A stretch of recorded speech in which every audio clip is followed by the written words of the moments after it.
you need along the way. Golf Plus is your custom fitting, club repair, and golf retail shop. Golf Plus staff is non-commissioned and will work with you to find the best product for your game, just like they've been doing since 1988. Golf Plus in Dothan and Panama City Beach. Fitting, repair, retail. That's Golf Plus. It's time to pick your path and go big and go bold from Bill Burr Kia. You can drive away in a brand new 2024 Telluride from Bill Burr Kia. The 2024 Telluride protects what matters, and it's built for the long haul. Its technology will connect with confidence, and its upscale, all-around rugged look will take you on to the next adventure. The road is yours. Bill Burr Kia, the home of the 20-year, 200,000-mile warranty. Stop by and see us today at 2435 East 15th Street or BillBurrKia.com. Sports fans, we love our teams, but let's talk real estate for a moment. Meet Berg Title, your trusted local real estate title and escrow company. Based in downtown Panama City, Berg Title knows the community inside out. They handle everything from title searches to escrow services with expertise. Honest, reliable, and here to make your real estate journey smooth. Remember, it's Berg Title. Call them at 850-250-2900. That's Berg Title, your partner for a worry-free real estate experience in Panama City and Panama City Beach. Barbaritos lets you say yes to fresh. If you don't know what to eat or where to get it, well, fret no more. Barbaritos is here to help with its healthy menu, offering 7 meals with less than 500 calories. Barbaritos has lots of healthy options made with farm-fresh food. Your health and your family's health matters to us. Come eat healthy at Barbaritos, 23rd Street in the Stanford Station Shopping Center near Academy Sports. Barbaritos, food, community, people. So you've heard the saying that if you love your job, you'll never have to work? Well, it's true. I've worked for Brock Lawn and Pest Control for many years. The commitment to the needs of customers and their commitment to each employee makes Brock a company I'm very proud to be a part of. Brock's core values are also mine. Give people more than they expect and always honor your promises. This isn't a job, it's a service to help people live a healthier lifestyle. Brock Lawn and Pest Control, our family protecting your family. I used to drive an ambulance as an EMT, and I've always tried to be a safe driver. If people knew what I know, lives could be saved. In my car, if I see a truck or bus taking a turn, I know to take my time. When big vehicles turn right, they may swing wide to make the turn. If you try to sneak in, well, it's a lesson you'd rather not learn the hard way. When trucks and buses turn, let's you and I wait. It's our roads, it's our safety. Your home for the College Football National Championship. Touchdown! WGSX Lynn Haven, WVLQ Port St. Joe. ESPN Northwest Florida. It's the next evolution of sports talk radio. The biggest stories and the biggest reactions. Now. And now, we're taking... With the first pick. This is the last ball you got in the bag. The Inside Drive. From college to the pros. Interviews with the newsmakers, sports betting, your phone calls, and more. And now, The Inside Drive with Ryan Mulvey. Broadcasting from the Bill Kramer Chevrolet Buick GMC and Kramer Marine Outdoor Studios on ESPN Northwest Florida.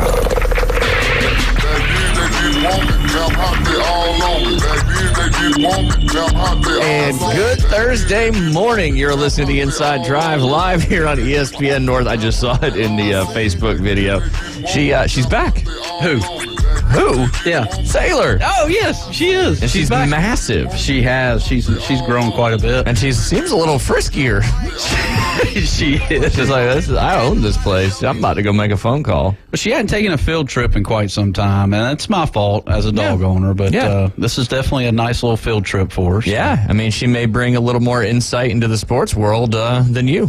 We should find out. Go Dogs. Yep, there you go. There you go. Your Georgia Tech, I didn't realize their quarterback was so darn good. Did you know that? You always talk about the rambling back. Oh, yeah. Scary. He's him and Jaden Daniels, I'll get the official stat later. Hey, look, we got a new, is that clock always been right behind you? No. I wouldn't even call that a clock. I don't know. I mean, it is somewhat of a time reading mechanism. I don't think I've ever seen it. Change it or Jay's been, is it like one of those automatic ones or something like that?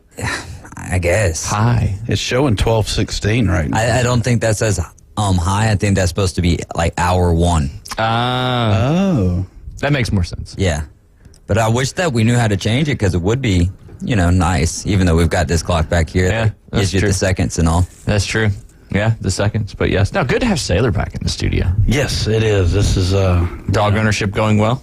Seems to be, Seems to be. Yeah. That seems a little ambiguous of an answer. Yeah, you don't have to have a certification to be a dog owner. So no, that's true, but a lot of people should. As a dad or a mom, no certification required. Nope. But she's been good though. She's grown quite a bit. She is a little bit more frisky this morning. She's getting into her advanced puppy stages. Yes, teenage. Yeah, you're getting into your teenage years. Yeah, teenage girls, crazy. That's for sure. But you can listen live and local on 104.3 in Panama City Beach, 101.9 in Port St. Joe. You can watch us on Facebook. You can watch Sailor on Facebook, YouTube, and I was going to say Twitch. We haven't done Twitch in forever. Facebook, Twitter, and YouTube. Just search 104.3 ESPN Northwest Florida. Yeah, Caveman Rick, the time was wrong yesterday on that darn clock. Yeah, I think the time's always been wrong on that darn clock. That's for sure. Please don't hit the mic with your head. Oh, sorry. It's okay. It's okay. Were you cold out there this morning? I was freezing, man. It's if the wind would die down and the sun would come out, and the temperature would go up 20 degrees, it would be a beautiful day. Yeah, it'd be great. No, absolutely. But yeah, giving some lessons this morning. Yeah, I've been out on the tee all morning long, and we'll be back at it again this afternoon, and things are busy. There you go. Good. That's good. Yep. And unfortunately, the weather this weekend does not look very nice. It's 3 weekends in a row. We've been on this wacky weather pattern, and if you recall last December, and the only reason I remember it vividly is because the flag football season, you play 3 or 4 games before the winter break, and then you come back in after the winter break.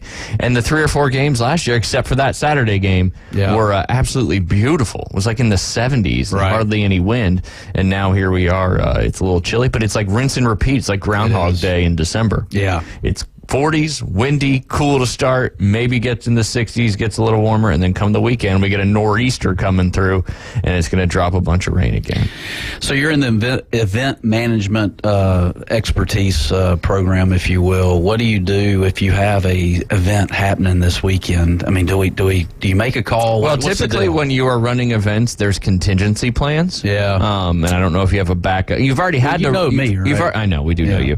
We've already had to You've already had to execute one of your contingency plans, because originally your Super 6 series was supposed to be last weekend and this weekend, right? Right. So you condensed it down to one weekend. To this weekend, and now we're back to, the U.S. model got it right this time, and the Euro missed it. So the Euro. Bummer. But I mean, it's winter break, and you've only got 4 kids that you've got 4 or 5 now, maybe? Right. And maybe you'll get a couple. We just have to, maybe just speak with all of your people, and Michael Shears, of course, and see where there's another 2-day window, because the breaks start now, and they're all younger than college age, right? Yes. Yeah. Yeah. So, I mean, they're all going to be off of school come next Friday. Mm-hmm. So maybe there's a couple days that you guys can figure out as a unit to make it happen. Because I think it's just going to be a great opportunity for these kids to really get some advanced lessons and all that stuff. I think Sailor made it behind the glass back there, if I'm not mistaken. She's a great producer. She does a good job. She's got 4 hands, not just 2. Yeah, that's right. And she, yeah, it's terrible. But she's blonde and beautiful. She is. She's sweet and energetic. She is. And playful. Yeah. Very absolutely. Playful. Absolutely. She's going to be awesome. Yeah. She's going to be your best friend for a long time. She is. That's for sure. It's been great. She sleeps with me. She does everything with me. Yeah. But I do not feed her human food. I do not. Don't break on that. I'm not. I will do a little bit of peanut butter, because I heard a little bit of peanut butter for dogs is good. And that's the only thing that she's having. Yep. Maybe good protein, if you will. Peanut butter and dogs, huh, Jay Henley? Yeah, I don't know. It's just random. We're going to skip right over that one. But you got something else besides the Elite Super 6 series coming up. You've got something else coming up too, right? I do, yeah. We just shared it on our Facebook page. Cool. Yeah, Winter Junior Golf Camp, December 27th through the 29th, ages 7 to 10. There you go. Get signed up. There's only a few more spots left for that. Dang. Yeah. You're filling them up quick. Yeah. And then the older kids, ages 11 to 14, will be January 3rd through the 5th, 1 p.m. to 4 p.m. You can get signed up at golfwithjay.com. And that's a great opportunity to get ready. I mean, winter break's coming up. Kids are out of school starting next Friday, and got to keep them busy, but you got to keep them active in the sports that they're currently doing. And with the Emerald Coast Junior Tour event coming up on January 20th and 20th 20th and 21st. That's a weekend Saturday, Sunday event. We host this one every year. It's the Bay Point Junior Classic. It's hosted by the Emerald Coast Junior Golf Tour, and a great opportunity for a lot of students right here locally that work with you to play in that event. And I know you probably have several students that are going to be playing in that event. Absolutely. And I did see something where Emerald Coast Golf Tour, I'll give them a little plug. They've got a Notah Begay III qualifier happening in March. Nice. So if you've been watching the Golf Channel this week and watching a lot of the Notah Begay tournament, that is a qualifier. And I want to say it's at Sunnybrook Golf Club. Okay. Wherever that is. Not quite sure. Summerbrook? Or maybe Summerbrook. In Tallahassee? Yeah, I'll have to take a look. It's something like that. I think Reagan Hobbs owns that golf course. Yes. Yeah. I have met him before. Have you? I have. There you go. Small world. Golf is a very small very, world. very small world. Yeah. How do you know him? Just some real estate stuff through Beth. Okay, I got you. Yep. I got you. Everybody. Yeah. That's why you never burn any bridges. You got that right. Because once you burn down the bridge, you can't walk back across it. You can try to jump over it, but... If it's a small bridge, yeah. Reminds me of Robin Hood. Little John, remember he's got to cross the bridge? I never got into the Robin Hood thing. Really? I did not. You were probably you're a little older than me, so I was coming into Robin Hood. You know, when Kevin Costner in that movie was really big. I mean, everybody had their bow staff, and you'd stand on something, try to knock somebody off. It's like American Gladiators, but Robin Hood theme. Was he the guy that stole from the rich and gave to the poor? Mm-hmm. Okay, absolutely. I got you. I didn't know. She's doing good. She's doing good. I spoke incorrectly yesterday about Q School, Jay. Why? How's that? It starts today. I said it started yesterday. It starts today and runs through Sunday. It's being played both at Sawgrass Country Club as well as TPC Sawgrass, but not the stadium course, the Valley course, which some may argue is more difficult than the stadium course. But what's on the line for today? For this next 4 days, grueling golf. The top 5 finishers and ties will earn their PGA Tour cards. The next 40 finishers and ties will earn exempt status through multiple reshuffles of the 2024 Korn Ferry season. You remember they're starting to do all these reshuffles now because, you know, it's almost like relegation in soccer over there in Europe, right? If you're not doing well and they reshuffle, you could end up getting knocked back down. Makes it a little bit more difficult too. And then the first 25 finishers and ties are subject to the third reshuffle, 12 guaranteed starts, and any remaining finishers within the category are subject to the second reshuffle, 8 guaranteed starts. The next top 20 finishers and ties at the final stage were an exempt status on the Latin America swing in the 2024 Americas season,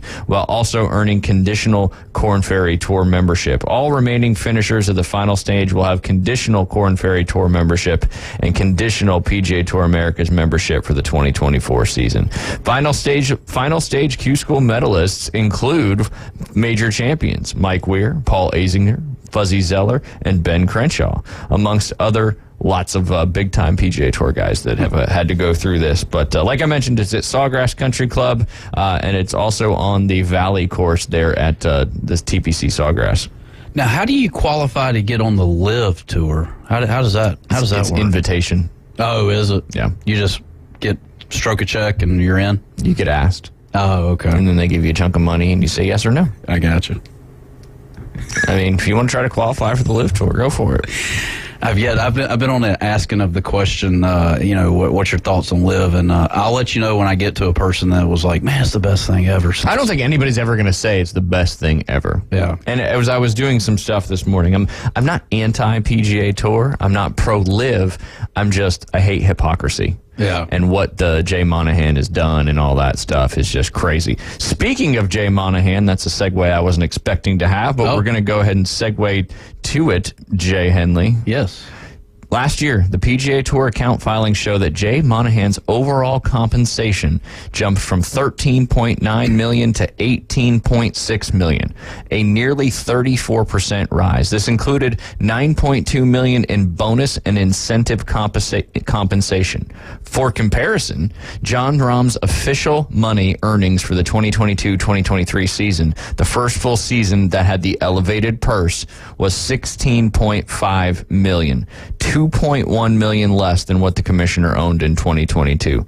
When you look at the current finances of the tour and the fact they've been reporting as asking for sponsors to give more money and for events and stuff like that is pretty wild. What do you think about Jay getting paid more than Jon Rahm last year? Is that inflation? perhaps 30-something%. I did see when you remember when Macaulay Culkin in Home Alone. Does inflation matter if you're making $19 million a year? Yeah, it probably does. Yeah, it may. More money, more problems. Yeah. But you remember when Macaulay Culkin in Home Alone went to the grocery store by himself? Yeah. And somebody had done the figure that it was $20. Yeah, like 19. It was $20. I think I have a picture of it. Yeah. And then today, if Macaulay Culkin went to the grocery store, it'd be like 87 or something like that. Yeah. You got it? I got it. Yeah. 1990, 1983 for everything he got from the grocery store that day. This is the wild statistic. 2022, it jumped up to 44.40. But from 2022 to 2023, it went from 44.40 to 72.28. Oh, my God. In a year. So from 1990 to now, it went up 248%. But and that's understandable, but it's more the jump for me. It's more the jump from last year to this year. Right. Which is almost $30 for those grocery things. Do you remember what he got?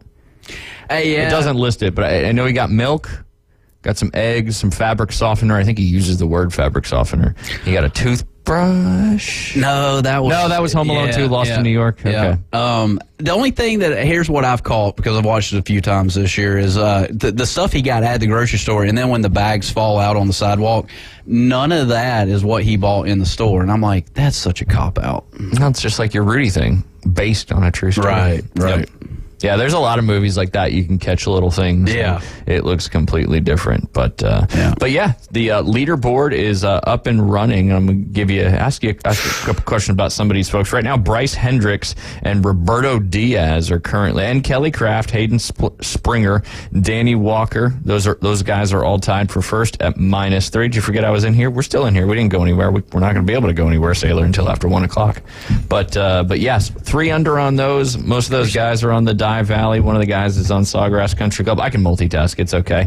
Wes Bryan, you may know that name, the Bryan Brothers Golf, Wesley and George Bryan. He's been on the PGA Tour before, and he's currently -2. But I was going to look up and see where a couple of the guys we talked about yesterday are. Charlie Belgian. He's currently +2 through 12. Now, he's playing on the Sawgrass Country Club, and he started on the back 9. So, he's made 3 bogeys and 1 birdie, and he's currently on his 13th hole for today. And then Chase Seifert, he's trying to get back to that full status as well, as he finished just outside that top 40 to get your tour cards from your money list. Top 30. Top 30, okay. Yep. So he finished just outside that. He's even through 11. He's playing Sawgrass Country Club, too. He's actually one group behind Charlie Belgium. So yeah, and then let's see, Fred Biondi. We talked about him yesterday. He's he won the NCAA individual national championship. He was also on the Florida Gators there. How do I spell Biondi? B-O-I-O-N-D. Yep, he's -1 through 13. So he's currently tied for 21st. Again, it's a 72-hole event, so there is a long way to go.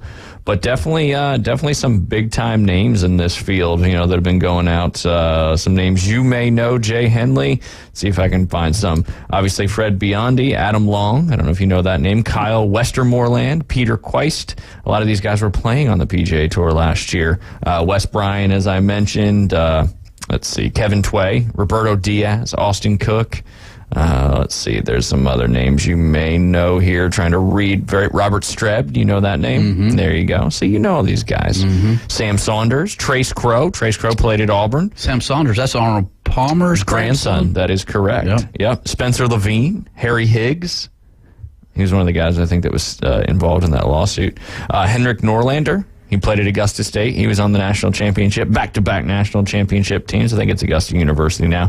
As I mentioned, Chase Seifert trying to get there. Kelly Craft, Patton Kazire. He also played at Auburn. So it's just my whole point in this is, Hank Laboda, he played at FSU. Kevin Chappell, Ryan Blum, he won a tournament, NGA Hooters Tour event that we hosted up there at Mount Vintage. He won one of those, which was pretty cool. Nice. Noah Goodwin is Dale Rowland's nephew, I think. Okay. Related to Dale Rowland. He mentioned it. Danny Walker, Sam Bennett.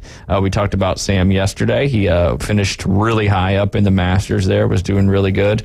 Let's see if there's any other good names here, Jay, that you may know. It's a lot of people, though. A lot of people competing for, 5 PGA Tour spots and ties. But I think that's new because they used to not have that. And that's what Charlie was telling. Eric Compton, he's trying to get back in there as well. So Georgia Bulldog. John Pock, he played at FSU. He was the first-team All-American and the ACC Player of the Year his senior year or his last year there at FSU. I'm assuming it's senior. It's not like football where they go early, I don't think. Yeah. So, but anyway, the Q School is going on between the final stage of the Q School is now going on at Sawgrass Country Club and TP Sawgrass, the Dye Valley course, which any course that Pete Dye designs is certainly going to be a different, certainly going to be a difficult golf course. But yeah, 168 players teeing it up for a chance to get your PGA Tour card or secure a really good spot there on the Korn Ferry Tour. 79 players advance to the final stage via the second stage, where the remainder of the field earn direct access to the final stage through various exemption categories. Out of the this is a wild one. Out of the 520 players who started at pre-qualifying, like Michael Shears did, he made it to stage 1, right? So out of the 521 players who started at pre-qualifying, there were 8 sites. Only 2 players made it to the final stage of Q School, and that is Caleb Hicks. He is a 2023 graduate of the University of Texas, and then 39-year-old journeyman Wes Homan. But 521 people got in this thing, and only 2 made it to the final stage via qualifying through first, second. Whereas, 79 players got direct or came through the second stage. Everybody else was an exemption. Yeah, it's crazy. I mean, there's got to be a little bit of luck involved at that. And I mean, there's a lot of skill. There's luck involved in to get to every level of professional golf. I think you obviously you have to be really good, but you got to get the right bounce at the right time. Instead of the lip out, it falls in or any of that stuff. Jay. Yes. Stop breathing into the mic or whatever you're doing. Get into the mic. Talk into the mic. You're like talking over here into the side of it like this. Oh. Is that better, David? I can hear you now. Ooh. Send us a little Barry Manilow. We've only been doing it since May 1st. My towards is off. Your direction? Yeah. Your distance is... Well, no, your direction's good, but your distance is bad. That's right. It's that combination in putting when you figure out direction and distance. Aim and speed. Aim point, whatever it is. Oh, yeah, with the... Man, that makes... No, just roll the rock. I know. And I see these kids that, they get in the straddle position 6 feet away from the hole, and they're trying to feel, Yeah, tell me what you feel. That's like plumb bobbing. Plumb bobbing, the only thing that's wrong with plumb bobbing is it doesn't work. Because you hold up your putter, and you just let it fall, and that shows you where the break. Well, what if you're standing on a slope? That's what Lee Trevino said. He said the only problem with plumb bobbing is it doesn't work. Nope. That's right. But hey... If it works for you, it works for you. A lot of different ways to cook that egg out there on the golf course. I agree. According to that clock behind you that I've never seen before, it says it's 34, but I think we need to go ahead and take a break. Yes, sir. You're listening to The Inside Drive live here on ESPN Northwest Florida. Start your morning with sports updates, interviews, reactions, lively discussions, insights, and expert analysis. I think in our lifetime, we will never see another undefeated team. Join Evan, Canty, and Michelle weekday mornings from 5 to 7. It will never happen again. On the Sports Talk Monster. If anyone deserves the benefit of the doubt for one last chance, it's Bill Belichick. ESPN Northwest Florida. Good morning. This is Joanna on ESPN Northwest Florida with your forecast on this Thursday. Some clouds this afternoon and evening with a moderate breeze at 17 miles per hour out of the northeast, and look for the high to be 64. Tonight, there will be some clouds with the temperature reaching 49. Partly cloudy tomorrow with a high of 65. Saturday, we'll have a high of 63 and clouds in the morning followed by very heavy rain. This weather is brought to you by Earthworks of Northwest Florida. Thank you for listening to ESPN Northwest Florida. Rely on it. At Brock Lawn and Pest Control, we're proud to be awarded the distinction of being Quality Pro certified. Our technicians have passed rigorous training in eco-friendly application and prevention of pest treatments. Part of the program is the practice of integrated pest management. IPM's goal is to prevent pests from ever entering your home. It includes inspection, prevention, education, and, when necessary, application. We're proud to be Quality Pro certified. Brock Lawn and Pest Control, the standard and level of trust. Hello, Tracy's Fine Jewelry. Hello, Tracy. It's Santa. I'm so busy this year, I really could use your help. Absolutely, Santa. I'm happy to help. This year, I want to make sure everyone gets what they ask for, and I know Tracy's Fine Jewelry has the largest selection at the lowest prices. We sure do, Santa. We have some of the hottest trending styles around, and our cases are packed full of great deals. Ho, ho, ho, Tracy, I knew you wouldn't let me down. Folks, shop where Santa shops at Tracy's Fine Jewelry. Back to the Inside Drive with Ryan Mulvey from the Bill Kramer Chevrolet Buick GMC and Kramer Marine Outdoor Studios. It's alive! Look alive! We're alive! On ESPN Northwest Florida.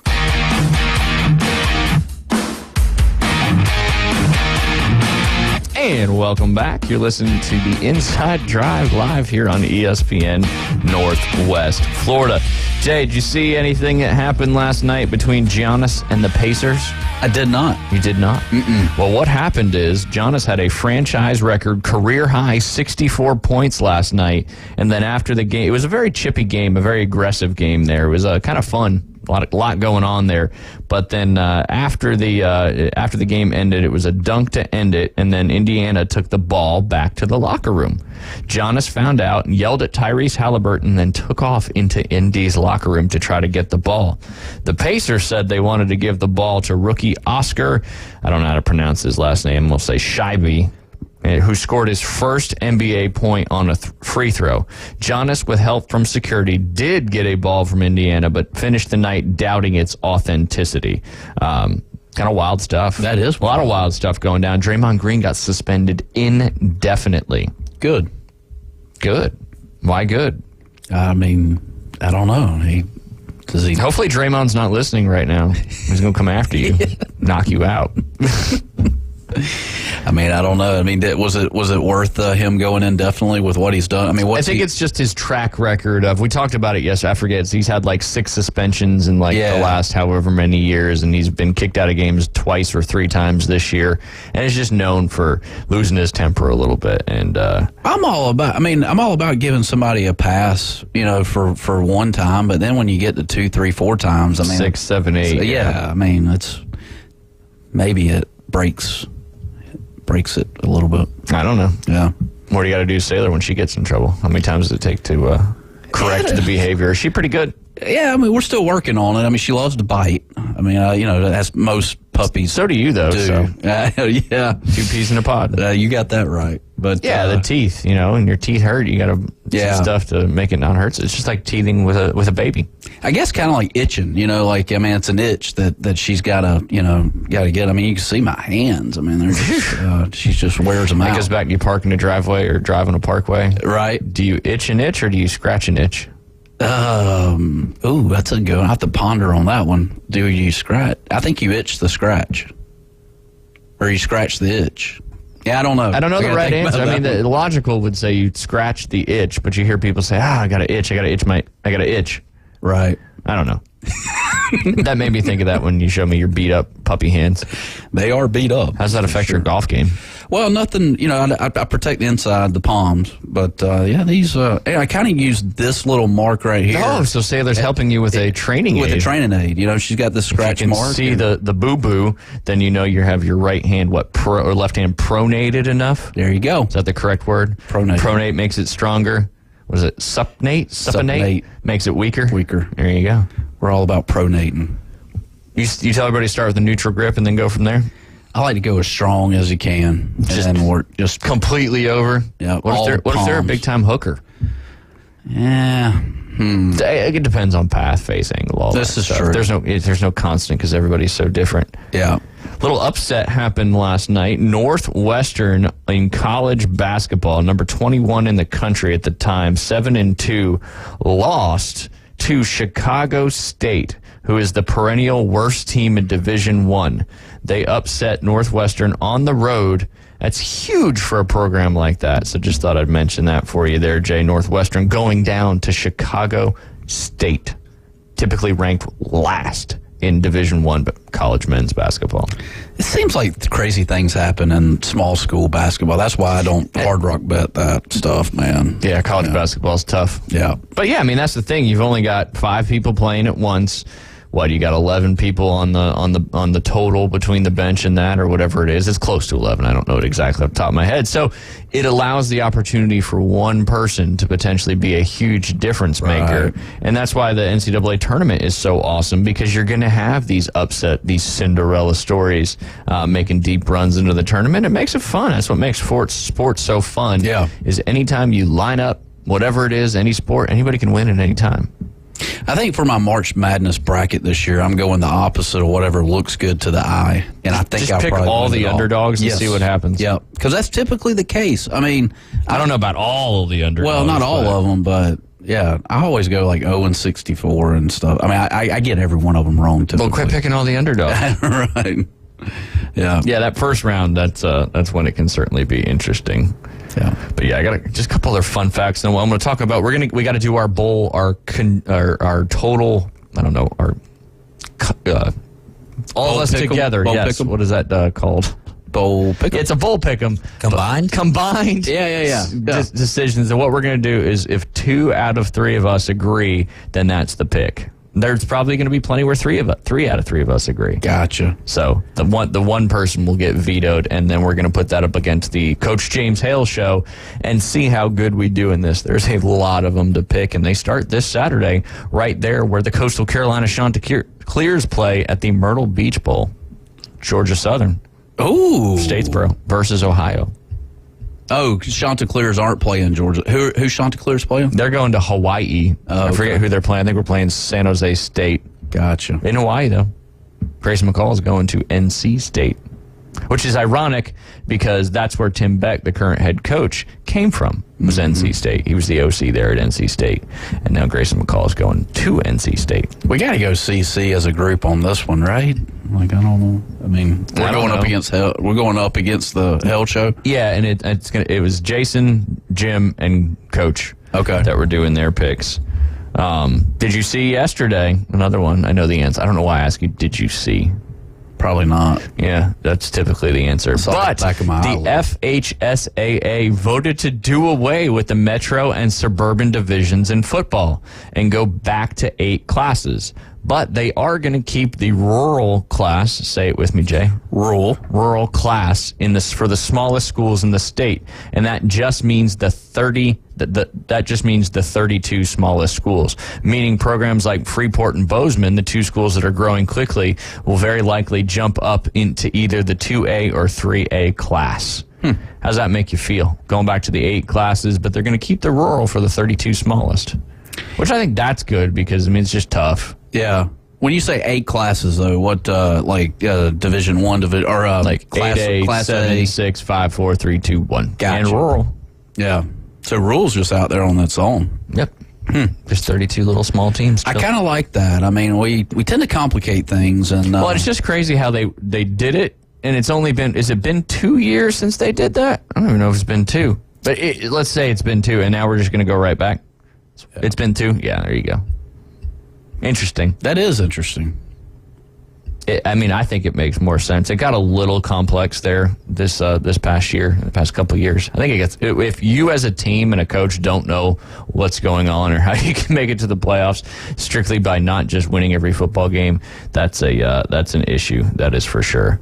But your Arnold Marlins, the boys soccer team, got another victory last night. They are now 8-0. They beat Choctawhatchee 4-0, making them, the rankings just came out again. They're currently the number 3 team in the nation, the number 2 team in the Florida, and luckily that number 1 team in Florida is also the number 2 team in the nation, because that would be a little screwy if somebody was ahead of them in the state and not in the national. But yeah, so they're ranked 3 in the nation, number 2 in the state of Florida, behind a private school, I believe. But yeah, having a great season. We ought to get Coach Joan on the line. I'll reach out to him, maybe try to get him on next week and talk about why he thinks their program has been so successful for so long. And to know. They're playing some great soccer right now, that's for sure. We were going to have Coach Cliff Ellis today, but we're going to have him tomorrow as well. It's like he just retired from being one of the best coaches of all time in NCAA basketball history, and he's like, other people want to do conferences and stuff like that. I'm sure. It's really not fair, but we'll be okay. okay. Yeah. We will definitely be okay. So, yeah, the FHSAA also, don't know if you saw last night. No, it's not officially yet because now it has to be voted on by the Panama City commissioners or whoever it is. But the planning board passed the Topgolf.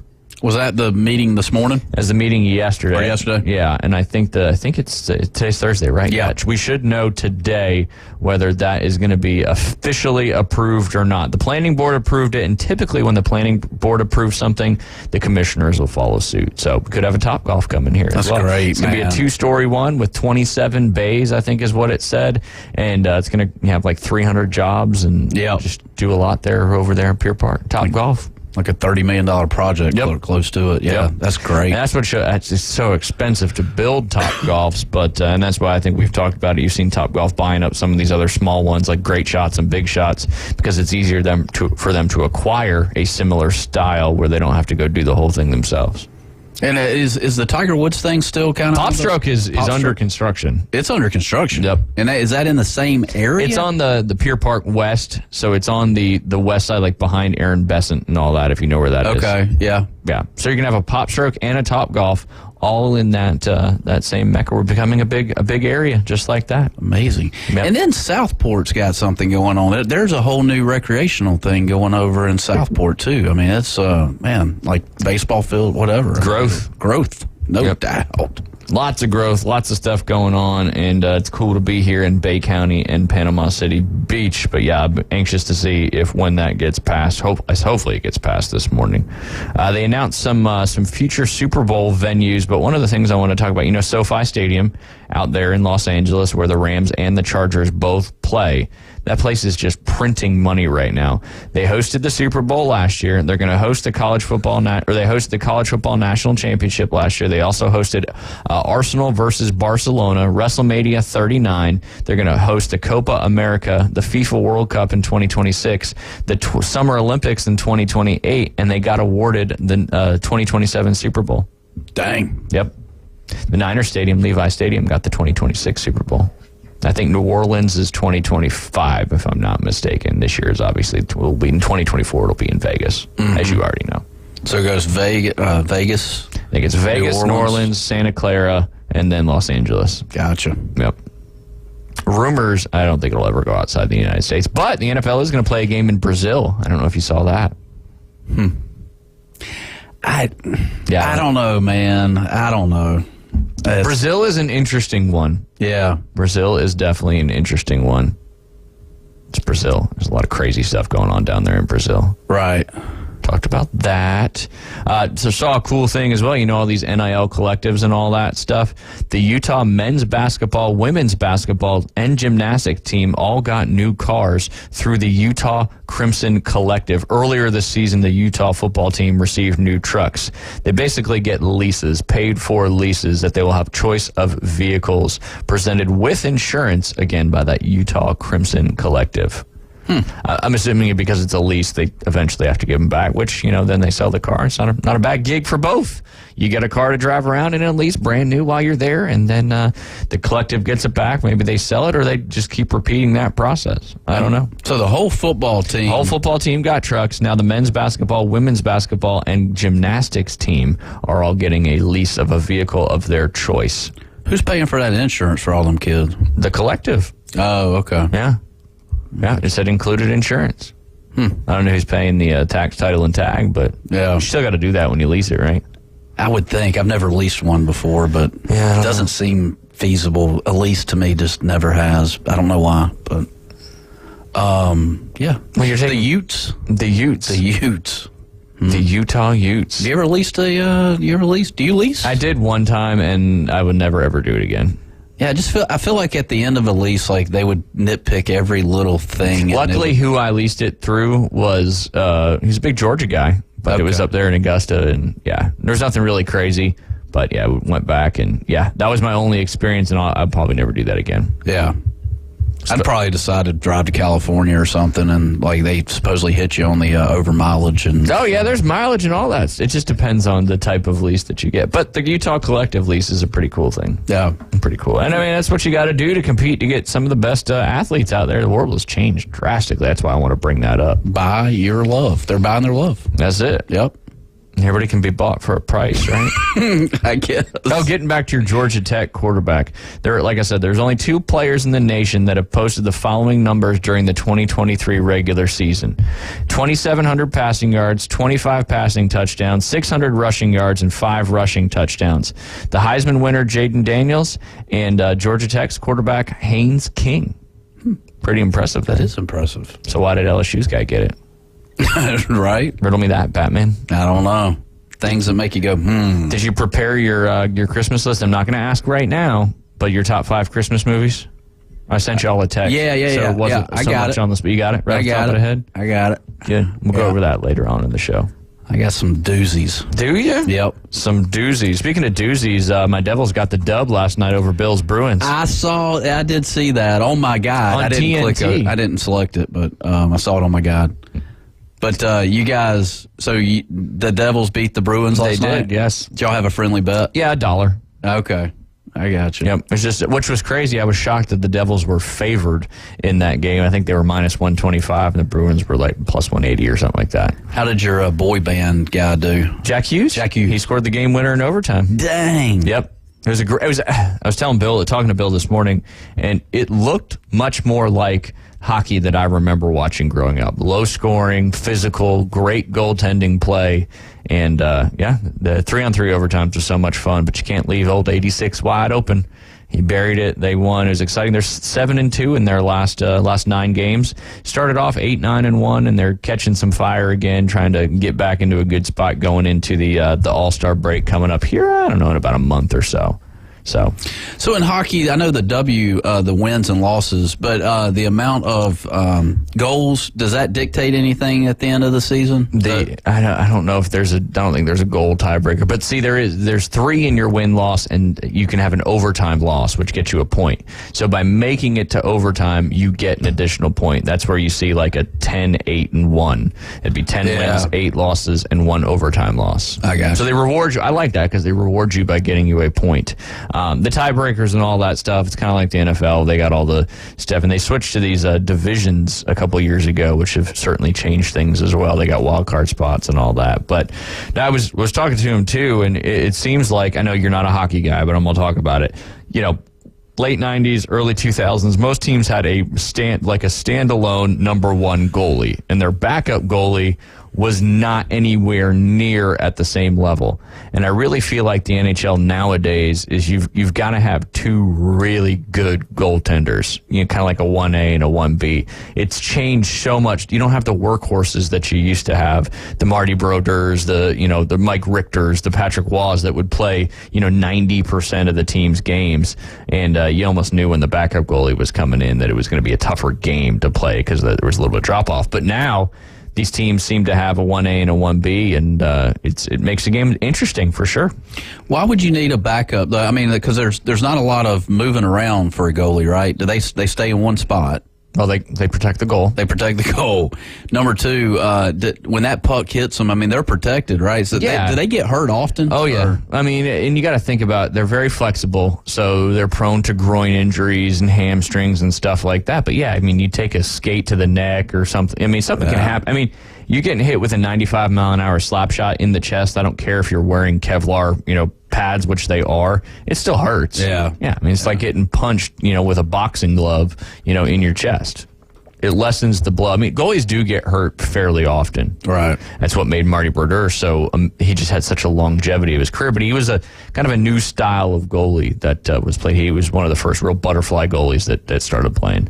But that's a whole other conversation for a whole other day. I really like the guy that David had on the Afternoon Underdogs yesterday. It was the Tampa Bay ambassador, I think is what he said, the Tampa Bay Lightning. I was enjoying that conversation. We're talking about the breakouts and neutral zone regroups and all that stuff, and that's real fundamental hockey stuff. Yeah, what a guy. He didn't correct me on the air. He's actually no longer with the Lightning as a brand ambassador. He's with NHL Sense Arena, which is a VR hockey training app. Ooh. Yeah. That's cool. Yeah. You're seeing all these VRs like the Win Reality for baseball and this for hockey and golf, but nothing's gonna get in actual reps. I don't care if it's VR or not. I agree. Yeah. But we'll see. Let's go ahead and take a break. Jay, when we get back, you want to start the bowl picks or you want to talk about some NFL stat leaders? I want to quiz you on that. Ooh, let's defer. Let's go bowl pick 'em. Okay, bowl pick 'em first. All right, that's easy because you just got to pick one or the other. Yeah. All right. You are listening to the Inside Drive live here on ESPN Northwest Florida. We'll be right back. ESPN Northwest Florida is taking it to the home. Your home for the most live college basketball in the Gulf Coast. The ACC, SEC, and the biggest games in the country. Plus the official station of March Madness. The Panhandle's destination for live play-by-play. Hear every slam dunk in ultra-high fidelity right here. ESPN Northwest Florida. Bill Bird Kia is giving you holiday savings during the season of giving back. Take your next holiday adventure in a brand new Kia. Now offering 1.9% APR up to 48 months on the purchase of a new 2023 Kia Sorento. You'll get the perfect balance of comfort, safety, and technology. Bill Bird Kia is the home of the 20-year, 200,000-mile warranty. Stop by and see us at 2435 East 15th Street or anytime at Bill Bird Kia, PanamaCity.com. We'll treat you like family and give you the peace of mind you can trust. Offer from Kia Finance America for the purchase of a new 2023 Kia Sorento with $2,165 per month per 1,000 financed at 48 months. Quality is limited. No down payment required. Cannot be combined with other finance offers. The 20-year, 200,000-mile warranty is a Bill Bird Kia warranty. See dealer for complete details. Offer for well-qualified buyers. Must take delivery from dealer stock through 1/2/24. PCB Hobby, the beach's premier hobby store for sports cards, comics, coins, and trading card games. PCB Hobby carries the largest selection of boxes and packs from the latest releases of brands like Topps, Panini, Leaf, and more. Looking for a specific player or team? PCB Hobby has a wide assortment of raw and graded cards. They carry parallel rookie, game used, and autographed cards in both modern and vintage. Have a collection you want to sell? We buy, sell, and trade. PCB Hobby on Back Beach Road, just east of Florida Linen. Call 850-320-8388. We're starting fresh. Fresh new start. Locally sourced, Farm to Radio. The Inside Drive with Ryan Mulvey is live and local. From the Bill Kramer Chevrolet Buick GMC and Kramer Marine Outdoor Studios. On ESPN Northwest Florida. Hey, welcome back. Just about 15 more minutes left in the morning here on this Thursday in December. We say the 14th? Yes. 14th, 15th, 16th, 17th. I had the 17th in the for the last 2 months. I've been thinking the 17th was Saturday. It's not. It's not. But you are listening to the Inside Drive. We appreciate you tuning in and all that good stuff. You want to go through this, Jay Henley? Little bowl action? Let's do it. A lot of bowl games to go through, and they all start this Saturday. We can't lose this one to the Coach James Hale Show. No. We can't. Are these spreads or a straight I'm going to tell you this. Yeah, we're just picking it straight up, but I'm gonna give you the spread, give you all that good stuff. I'm just going to live on the DraftKings Sportsbook line just to keep it simple. The first one you've got at Brooks Stadium, as I mentioned, coming up this Saturday. I think we got 7 games coming up on this Saturday. 1, 2, 3, 4, 5, 6, 7. Yes, 7 games this Saturday. That starts with Georgia Southern versus Ohio in the Myrtle Beach Bowl. Currently, Georgia Southern is a 3-point favorite. Who you taking in that one, Jay?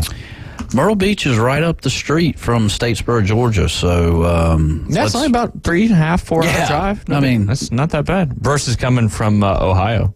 Is that Miami of Ohio? No, this is Ohio University. The Bob Green. They're either Bobcats or Wildcats. They're one of the kiddies. Oh, okay. Bobcats. There you go. I would like to go Georgia Southern Eagles here. I could agree with that. Yeah. Georgia Southern. David says Georgia Southern. There we go. First one is Georgia Southern. Hopefully they picked theirs and they don't listen to ours and just try to rig this thing. Right. All right. You got Howard versus Florida A&M in the Cricket Celebration Bowl. Florida A&M is a 7-point favorite in this one. A lot of athletes come out of A&M. It's a local team. Got to go Florida. Got to go Florida A&M. Yep. The Rattlers, right? Yep. Yeah. They got the same colors as the Glenwood Rattlers. All right, Florida A&M, it is. All right, next you've got Jacksonville State versus Louisiana in the R&L Carriers New Orleans Bowl. That one has got, who do you think's favored? Jacksonville State. Jacksonville State is favored by 2.5 over Louisiana Lafayette. David, you start us on this one. Who you want to take in this one? I'll go with the favorite in Jacksonville State. They're Jacksonville State's from Alabama, right? Yeah. Yeah. Jacksonville University is not. Yes. Which one's one of them's the Gamecocks, one of them's the Dolphins? Jacksonville State is the Gamecocks. Oh, yeah. The only reason I know that is because we used to play them in football when I was at Coastal when we first started. That's the only reason I know that. Who do you want to go with, Jacksonville State or Louisiana Lafayette? I like David Hayes. I like Jacksonville State. It doesn't matter because we got 2 out of 3, but I will certainly second that. And Sailor said Jacksonville. Sailor said Jacksonville State, which we appreciate. All right, Miami of Ohio, which you were talking about in the Cure Bowl. Hi, you want to talk to everybody? I don't know if you've got a good voice for this, but yeah, Miami of Ohio versus App State in this one in the Cure Bowl. What do you think, Jay Henley? We'll start with you.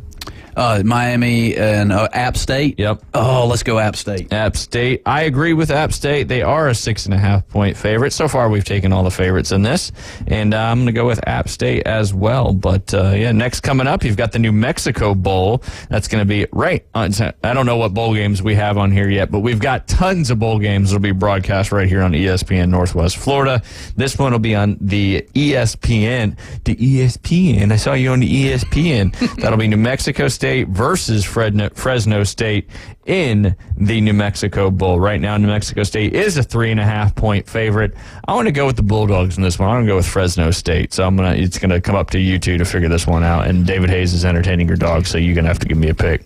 I've not given Fresno State enough love this year because I know I've talked about going to Auburn games, and for some reason I keep You always drop Fresno. I know, always do.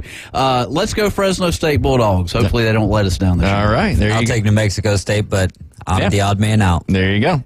There you go. Next, you've got the L.A. Bowl, and that is right there at SoFi Stadium. Just another big game at SoFi Stadium. That's UCLA versus Boise State. Who do you think the favorite is in this one? Let's go home team, UCLA. UCLA is the favorite. They're a 4-point favorite, which is a interesting spread in that one. But Boise State, the Broncos coming into town. We'll start with David on this one. I like the underdog in this one. I like Boise State because no Dante Moore. I was going to say the exact same thing. Boise State? Boise State, the Broncos. Dante Moore is in the portal. He is in the portal. He's in La La Land. Well, he was in La La Land. Yeah. Playing there in the Rose Bowl. But, yeah, so Boise State wins that one. Well, hopefully they win that one, but that's going to be our consensus. That's the word I was looking for before, consensus. Pick between the three of us. Next, you've got the Radiance Tech Independence Bowl. That is your last bowl. That's going to be It's going to be 8:15 Central Time here on ESPN. And it's California versus Texas Tech. Who do you think's favored, Jay? Man, I'm going to go Texas Tech. They are favored by 3 points. All right. Who do you want your pick to go with? Let's go. Let's go with a favorite. Let's go Texas Tech. Tech Raider. Is it Raiders? Yes, the Red Raiders. Yeah, Red Raiders. Shoot them up. Yep. I'll let David take the second pick in this one. I'll split the difference. I'll call it Cal. Man, that puts a lot of pressure on me. Where is it at? It's the Independence Bowl, which is typically it's in Memphis, right? Independence Bowl. Louisiana. Shreveport. Yes. Right there on I-20. Yep. Well, for that reason, I'm going to give it to the Red Raiders because they're closer. They don't have to go as far, and we'll see what happens in that one. So we got Texas Tech over California in that one. Next, you got the famous Toastery Bowl, Western Kentucky Hilltoppers versus those Old Dominion, I forget what ODU is. The Monarchs. Monarchs. I knew it was some kind of royalty thing because we've talked about ODU before. Yeah. Who do you think's favored in that one, ODU or Western Kentucky?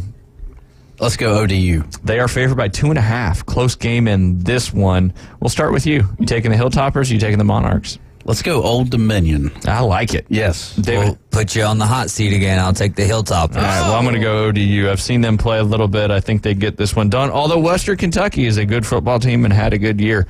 The nice thing about a lot of these is they're not the big high-profile schools. You don't have as many big-time transfers.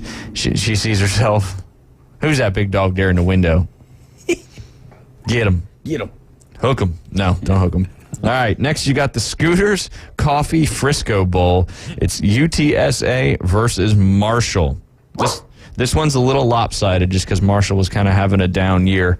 The the Roadrunners, if I'm correct, Roadrunners there, they are a 13-point favorite over Marshall, Jay. Who are you taking in the the Scooters Coffee Frisco Bowl? Let's go with the Young Thundering Herd. Going with the Thundering Herd? I'm going to veto you on that one. I'm going to take the Roadrunners. David Hayes. Meep, meep. Meep, meep, indeed.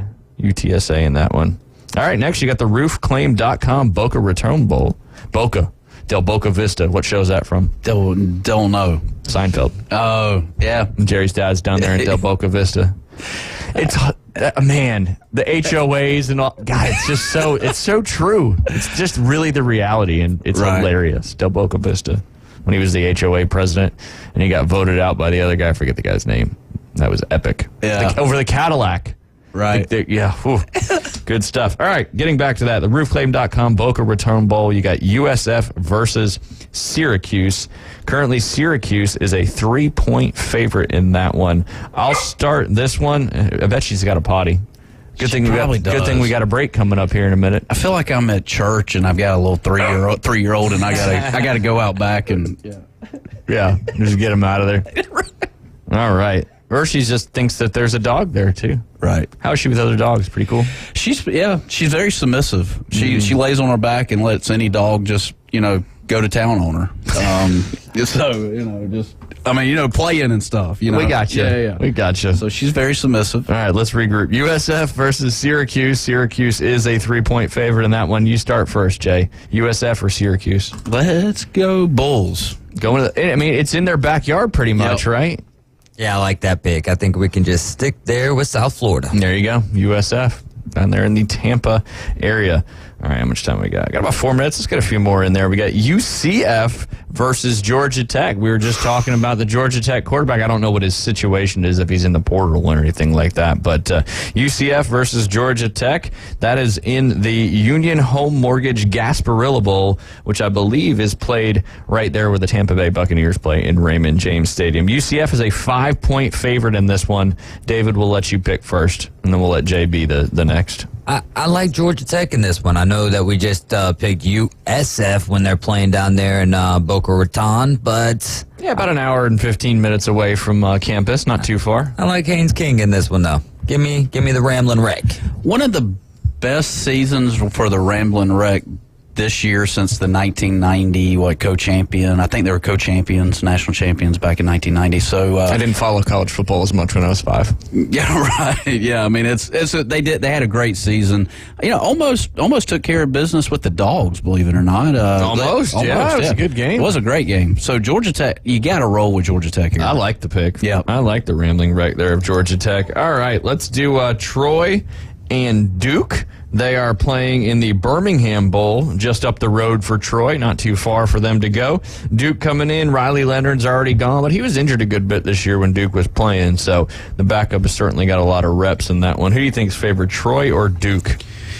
Yikes. It's a pretty big spread. Troy had a big upset against App State, right? Just a few weeks ago. I think they were favored in that one, too, back-to-back Sunbelt champions. But how did Duke do in the ACC this year? Were they halfway decent? They did really good for the first half of the season, and then it kind of, Riley Leonard got hurt, and it kind of started going downhill a little bit. Troy's a 7.5-point favorite in this one, and I think that has a lot to do with the players that are still there and the players that have gone. Let's go with the hometown. Let's go Troy. Yeah, just a little bit up the road. Yep. Yeah, I like that. Must protect this house. Give me the Trojans. That's right there. All right, next you've got the Camellia Bowl. That is Arkansas State versus Northern Illinois University. That's December 23rd, 12 p.m. or 11 a.m. our time on ESPN. And let's see who's favored in that one. We got Arkansas State and Northern Illinois. Pretty much a toss-up. Arkansas State is a 1-point favorite right now, just so it's not a pick-em. I've watched these two teams all year. We know. I mean, it's going to be a toss-up. Let's go Arkansas State.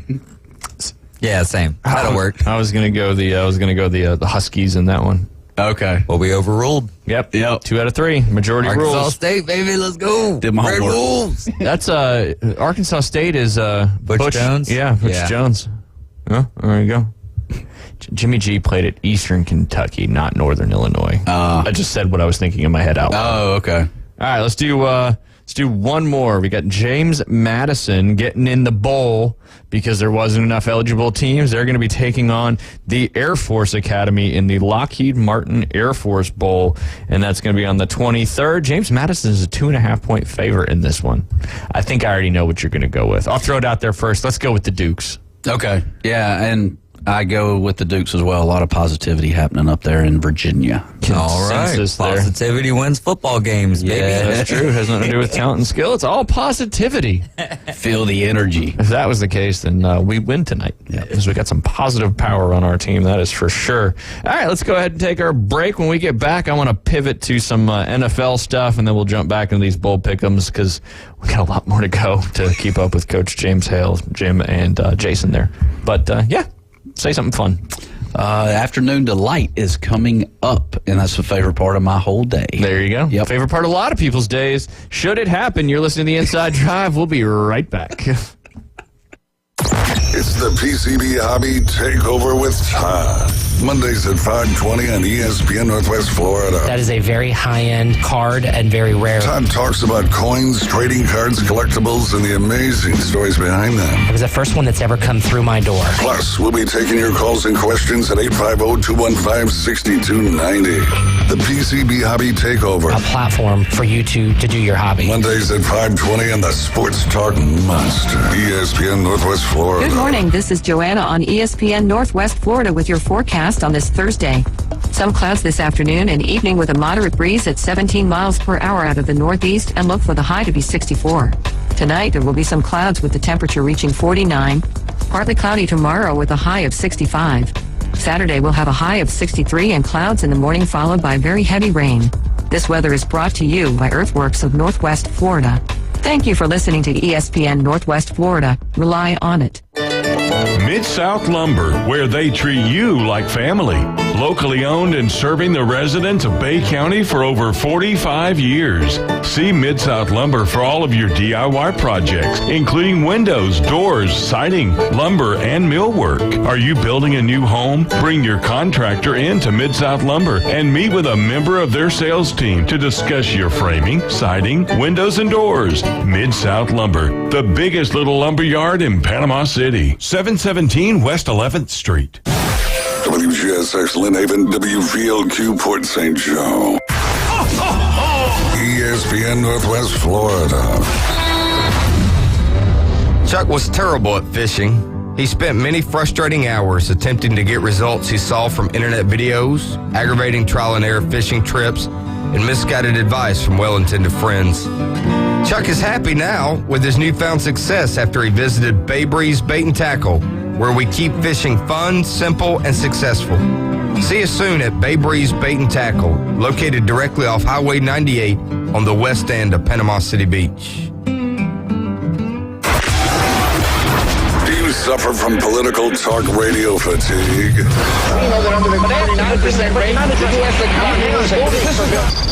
Tune into the most fun and exciting new radio show on the Gulf Coast. It's The Inside Drive with Ryan Mulvey. From the Bill Kramer Chevrolet Buick GMC and Kramer Marine Outdoor Studios on ESPN Northwest Florida. Sky rockets in flight. Afternoon delight. Yeah, welcome back. You're listening to The Inside Drive live here on ESPN Northwest Florida. I feel like it's Jay's world and we're just living in it. There he is. There he is. But yes, you are sitting inside the Bill Kramer Chevrolet. You're not sitting inside. We are sitting inside, and you're listening while we sit inside the Bill Kramer Chevrolet, Buick GMC, and Kramer Marine and Outdoor Studios. And where are they located, Jay Henley? The corner of 23rd and Frankfurt. Bingo. Right there next to the Big Sam's Club. You can't miss it. Lots of new vehicles in stock, and darn near all of them are discounted. It is Christmas time, and what a better gift than a brand new truck, SUV, car, whatever it may be. You might as well hook up a boat to the back of that when you can just visit right around the corner, Kramer Marine and Outdoor. They're a Yamaha outboard full-line dealer. They have a Yamaha Master Certified Mechanic on staff selling Seabourn, Sundance, Spider, and Skeeter boats. And you can check out all their new and used inventory at KramerMarineandOutdoor.com. They'll get you fixed up, all that good stuff. They'll come out to your dock and fix your boat, get you back out on the water ASAP. The fishing is good in the bays right now. Maybe a little chilly, but that doesn't mean the fish aren't biting. That's right. So get out there, visit Kramer Marine and Outdoor, and check out Bill Kramer GM while you're right there as well. We appreciate you listening live and local there on 104.3 ESPN Northwest Florida, 101.9 in Port St. Joe, watching us on Facebook, YouTube, and Twitch.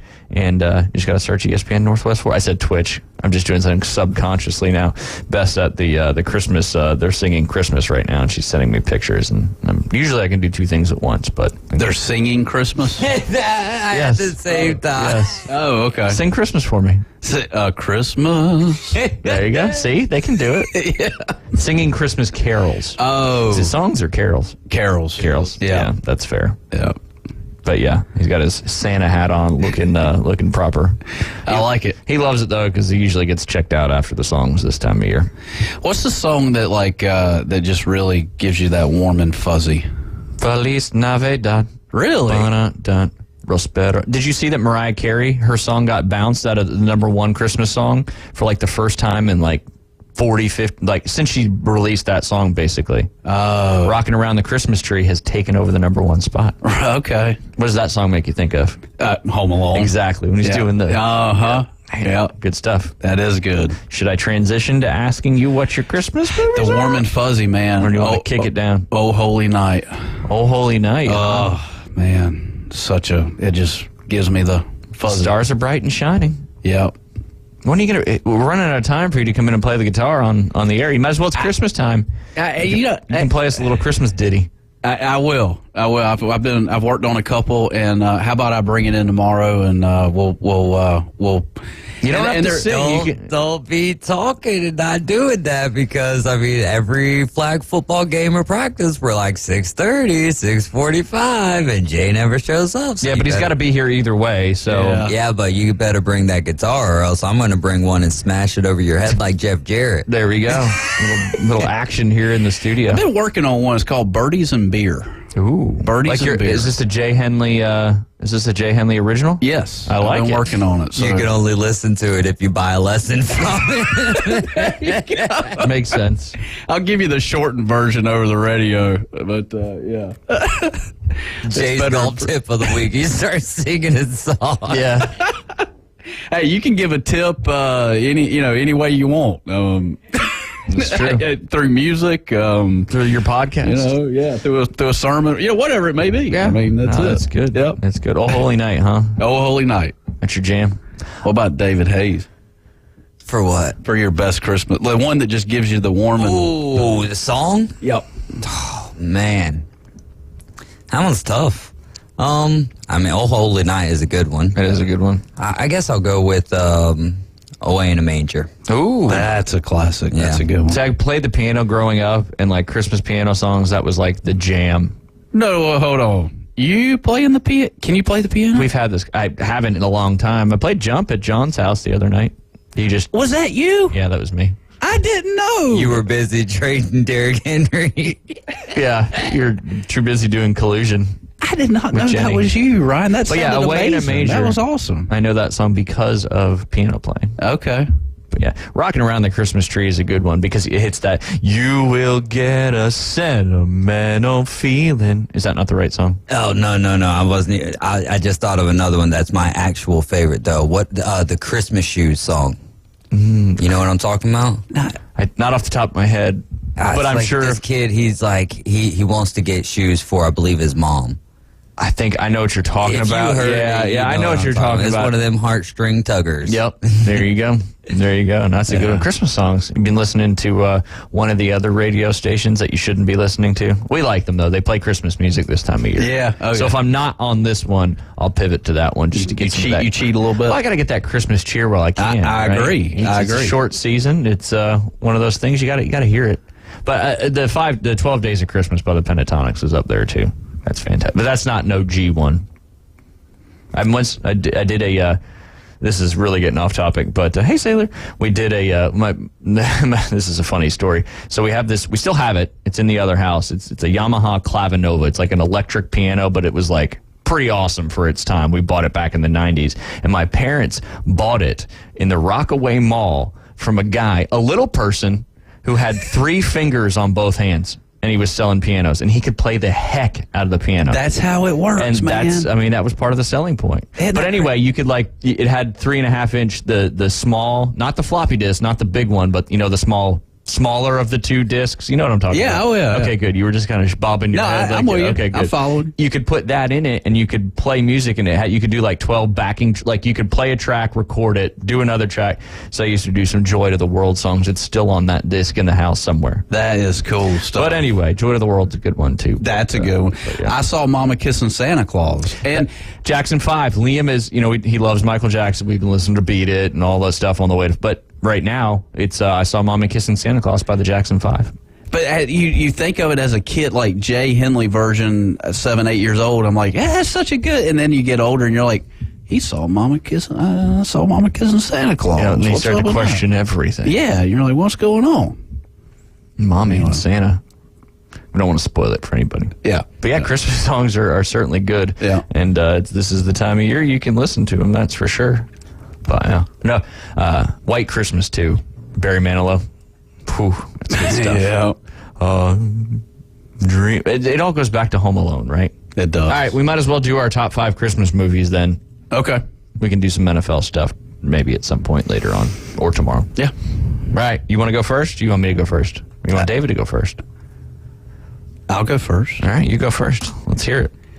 Was watching it last night. Die Hard. Die Hard's your number 1? Yep. Okay. Number 1, John McClane. You got it. John McClane's the man, and you can't start the holiday 12 Days of Christmas without Die Hard. That's number true. 1 and 2. I mean, 2 can be a Christmas one as well. It can. Is 2 the one with the boat where the explosives are on the boat? No, 2's the one where they take over Dulles Airport in Washington. Big snowstorm. Yes. Yeah, okay. yeah. But yeah, Die Hard. All right, that's my number 1. What's 2? Home Alone. Okay. It's number 2. Home Alone 2 is number 3. Wow. Yeah, I went straight there. And then Christmas Story number 4. And I tell you what, I got to throw in a classic from 1989, Prancer. Prancer? Yes. A great one. The original Rudolph's a good one, too, where they use the clay motion, Oh, the abominable that's a good snowman. one. You left out Chevy Chase's Christmas Vacation out of your top 5. I sure did. I mean, it's fine. No, it's your 5, not my 5. It's a big part of my family, and I shouldn't have left that out. No. But, I've watched it so much, But such a good one. All right, David, you want to go next? You want me to go? I'll go next. All right, because he's got a job to do later on today, and it's being the defensive coordinator of Dynasty. There's that, but I'm also working on what you're giving us. Yes. I did not heed your warning. There you go. Yeah. All right, so my number 1, and these are more, I like comedic Christmas movies, and I like movies that I've seen a lot. Chevy Chase's Christmas Vacation is my number 1. National Lampoon's Christmas Vacation is my first one. Number 2 is Home Alone. Number 3, although it is raunchy and has a lot of potty words, is Bad Santa. Dude. Billy Bob Thornton. Yes. Oh, my gosh, that's such a good one. It's great. I've seen it a lot, so it's on the brain, and I mean, it's bad. It's raunchy. It's got a lot of bad stuff in it, but that's why it's called Bad Santa. The grandma that comes around was like, "Can I make you any sandwiches?" He's like, "What is it with you and these sandwiches?" It's such a good one. It is such a good one. It's not a kid's movie by any stretch of the imagination. I did read something the other day that said to prepare for the scene, where he's supposed to be at the Santa house and he's just absolutely blitzed. He said he got up and he drank 3 glasses of red wine, had a couple shots of and he doesn't even remember he was on a movie set, but he was fully into that part.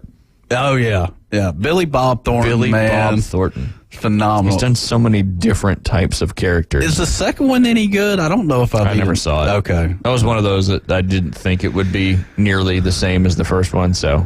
Bad Santa. Man, all this time, I got to watch that one tonight. Yep. There you go. Just make sure you cover Sailor's ears while you're watching. I will. There's virgin ears. Be the responsible dad that you need to be when it comes to Sailor. Number 4, I put Elf in there. I've seen Elf a bunch of times, and the kids have seen it a bunch of times. I think it's just a great Christmas movie. And these are kind of if I wanted to watch a movie, these are my top 5. All right, my number 5, because I've seen it a bunch, Charlie Brown's Christmas. It's one of my favorites. That's the old version. Is there a new version of it? I don't know. Yeah, live version. Jay starring in it. Who's Jay? He's who always tries to. Well, you got Sailor. I feel like isn't it Lucy who always holds the ball for Charlie Brown? Yes. Yeah, Yes. I feel like you're Lucy sometimes and Jay's Charlie Brown. Okay. Nice. I can't wait to hear David's top 5 over here. The time has arrived. Oh, you already done your 5? Yes, I did Christmas Vacation, Home Alone, Bad Santa, Elf, and Charlie Brown's Christmas. Oh, I'm pretty close with you.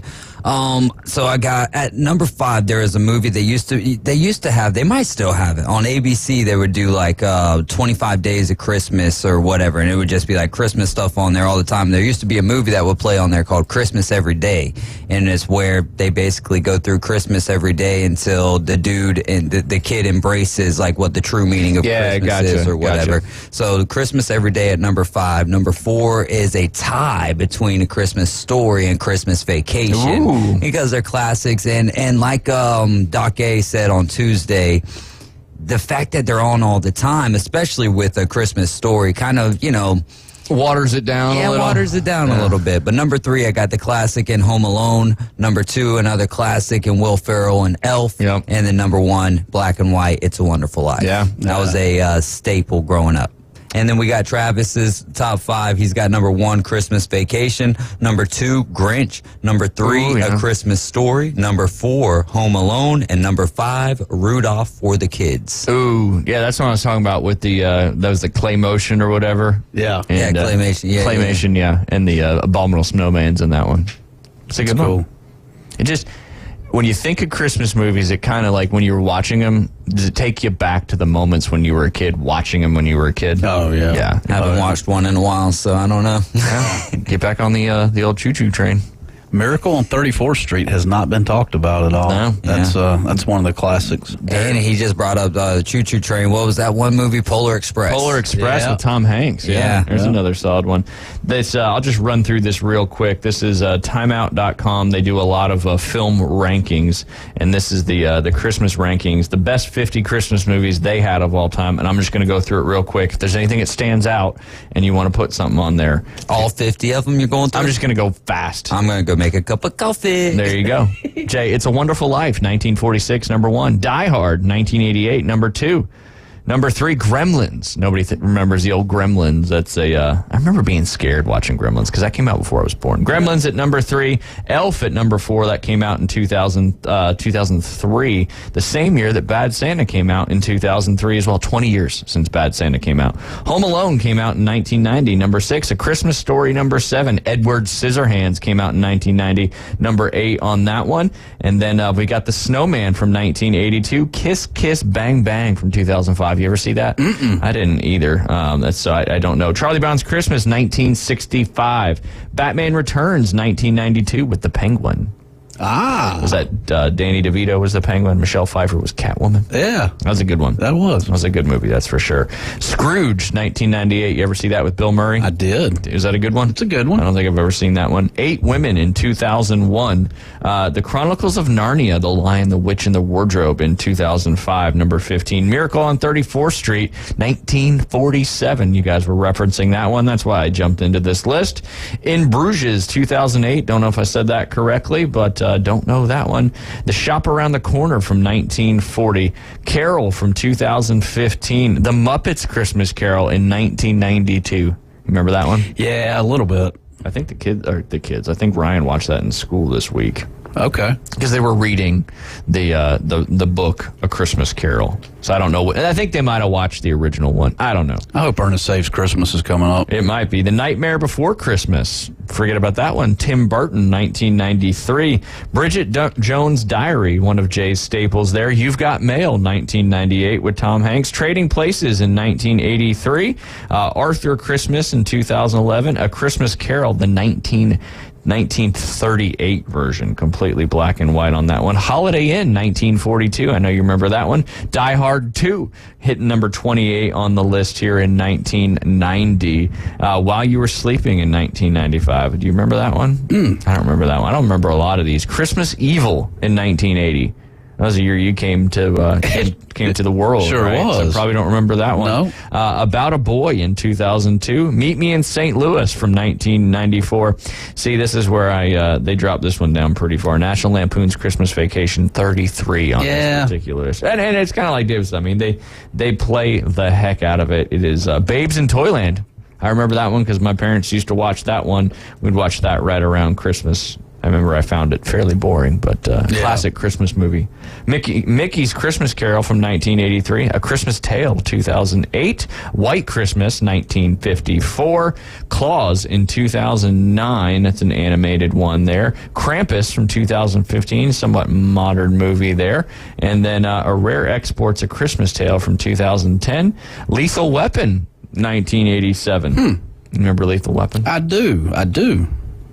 A Family Stone, number 42 in 2005. Love Actually in 2003. Black Christmas, 1974. A Christmas in Connecticut, 1945. The Polar Express made the top 50. As David mentioned, that was back in 2004 is how long that movie's been out already. The Holiday from 2006. Is that the Vince Vaughn movie, Four Christmases? That's a good one. I don't know if that's on the list. Rudolph the Red-Nosed Reindeer, number 48. The Santa Claus, 1994, with Tim Allen, the first one that came out. And then Harry Potter and the Philosopher's Stone in 2001. Never seen it, so I don't know. What was the movie I just said that it's not on the list that I said maybe on the list? It literally just left my brain. I left mine too. Sorry. No, but I wanted to break it down. But hey, we just got word too that looks like Beverly Hills Cop, a new one, is coming out on Netflix. Fantastic. That'll be cool. Yeah. Now, which one? What did I say? The better one. Oh. Yeah, the third one is the theme park one. I don't remember the third one. First and second. First one's. He was so funny. He's classic. He is so classic. Did you get that reindeer antler for her? Or did David just bring that in for you? Oh, yeah, I brought it. Okay. I brought it. Yeah. I mean, those are awesome. They're expensive as heck if you buy it from a pet store, but. They are. But damn, what was the movie I just said? I wanted to talk about it. Oh my gosh, I lost it then. Some of those were very questionable on the Christmas. I'm sure there's some kind of criteria to get to this because a lot of these movies are super old. Right. They're not releasing Christmas movies as much anymore. They're really not. Do you think it's just hard to top a lot of these Christmas movies? Do you think they're trying to catch up from COVID from a couple of years ago? They could be. I don't know. The Hollywood strike, whatever it may be. Between that and the Hollywood strike, COVID, it's probably a mess right now. But I just remember Four Christmases with Vince Vaughn and Reese Witherspoon. Yes. That's a great one. That is fantastic. I'm more of a comedy Christmas kind of guy. Yeah. That was a good one. Yeah, I mean, talk about going to extremes and trying to stay away from the family. My favorite part is when they're at church and he gets chosen to be Joseph. Oh. And he goes up there. It's phenomenal. He's like, I can't We're losing them. We're losing the crowd. Oh, it's so good. I'm going to have to watch that one again. That's on a bunch, too. That's probably why I remember it. That is. It's on quite a bit. And then he gets interviewed at the airport, and he just, like, goes stone cold. He's like, we take the trips. It's funny, though. They always go on a trip instead of going to the families. That's right. Christmas time. What a wild time of year, that's for sure. I appreciate y'all sharing your top 5 Christmas movies there. And as the countdown to Christmas begins, we're inside of 12 days, 11 days till Christmas starting tomorrow. So if you want to come by the Bay Point Golf Shop, we got 30% off all merchandise except clubs and balls. And you got an additional opportunity to get another 5, 10, or 15% off if you use the new Perfect Putt we have in the golf shop. You make a 5-footer, you get 5 additional percent, 10-footer, 10, 15, 15. I was putting on that thing yesterday. For those that are going and trying to get this additional 30% off, it breaks a little right. I would hit the left edge of that. Well, you got to make it in the big one, not the little one. We're giving you there's a small hole and there's a big hole, and we're letting you do it in the big hole there. If you knock it in, you get your additional discounts, and we're pretty lenient when it comes to all that stuff. But it breaks a little right, huh? It does, just a hair. Yep. Yeah. I feel like those things are not meant for carpet. They're meant for like hardwood floors or stuff like that, where it's a lot firmer. It's still settling itself down from being rolled up, but it's a great it's a great putting tool. Oh, yeah. It is. They took the original one. You remember the original AstroTurf one that would go up and it was like plastic? Oh, everybody had one of those, and it would never return. But this one returns. Oh, it's got like the connector marble things you had growing up, and it sends the ball right back to wherever you need it to be. It's all magnetic. It's pretty cool. You are listening to the Inside Drive live here on ESPN Northwest Florida. We'll be right back. Mornings on ESPN Northwest Florida just got unsportsmanlike.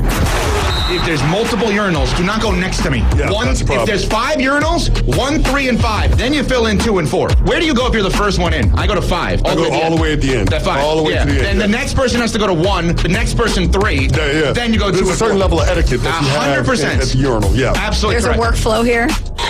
Evan, Canty, and Michelle. Weekdays 5 to 7 on ESPN Northwest Good Florida. afternoon. This is Joanna on ESPN Northwest Florida with Thursday's weather forecast. Partly cloudy the remainder of the day with temps near 64 and a wind 15 to 20 miles per hour. Some clouds tonight, a moderate breeze and a temperature of 49. About the same tomorrow, around 65 with some clouds.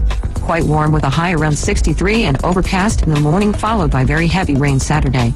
This forecast is brought to you by Ellis Agency Insurance.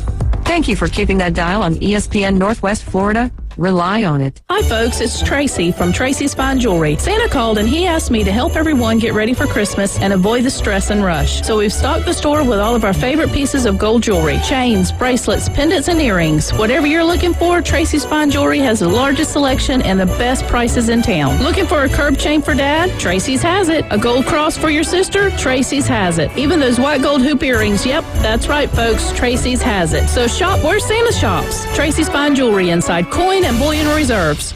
It's time to pick your path and go big and go bold from Bill Bird Kia. You can drive away in a brand new 2024 Telluride from Bill Bird Kia. The 2024 Telluride protects what matters, and it's built for the long haul. Its technology will connect with confidence, and its upscale, all-around rugged look will take you on to the next adventure. The road is yours. Bill Bird Kia, the home of the 20-year, 200,000-mile warranty. Stop by and see us today at 2435 East 15th Street or BillBirdKia.com. You hear it first. Sports talk right now. Back to the Inside Drive with Ryan Mulvey. I know it seems a bit overwhelming at first. Broadcasting from the Bill Kramer Chevrolet Buick GMC and Kramer Marine Outdoor Studios. Something makes me think you'll get used to it. On ESPN Northwest Florida.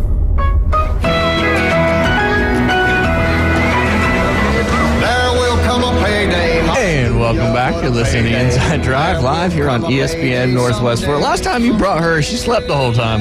Yes. Things have certainly changed. They have. But she's beautiful and cute. And that is Sailor, Jay's golden retriever. White golden retriever? Hey, man, straight up golden retriever. She's straight up golden. I mean, yeah, she's changing colors. She was a little whitish, I guess. Well, and once it all keeps changing too, and how much you keep her in the sun. Like if you're going to have her out there a lot when you're instructing the future greats of Bay County. Yes, sir. She might get a little lighter, that's for sure. She could, but she kind of goes. I've been told they go through teenage years. You know, where they're kind of in between puppy and full grown, and she's already hitting those teenage years. It's quick. 4 months in. It's quick. Well, Yeah. 4 months. What's that compared to? So she's how many weeks? She's 16 weeks. There you go. Yeah.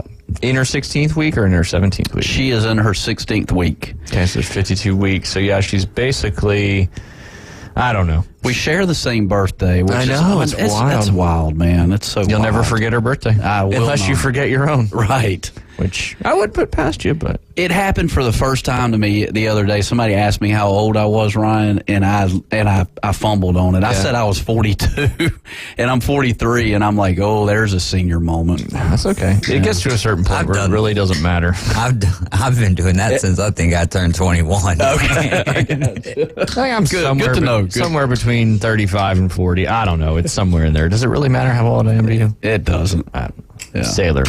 So August 19th. Yep. I was going to say 23rd, but August 19th. August 19th. There you go. You and Sailor. She's a Leo.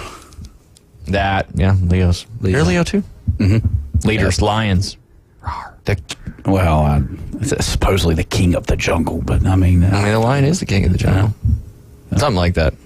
Anyway, this is what I really want to talk about today. Did you see the SEC schedules came out yesterday? Not just who their opponents were, but the dates and all those things, home and away.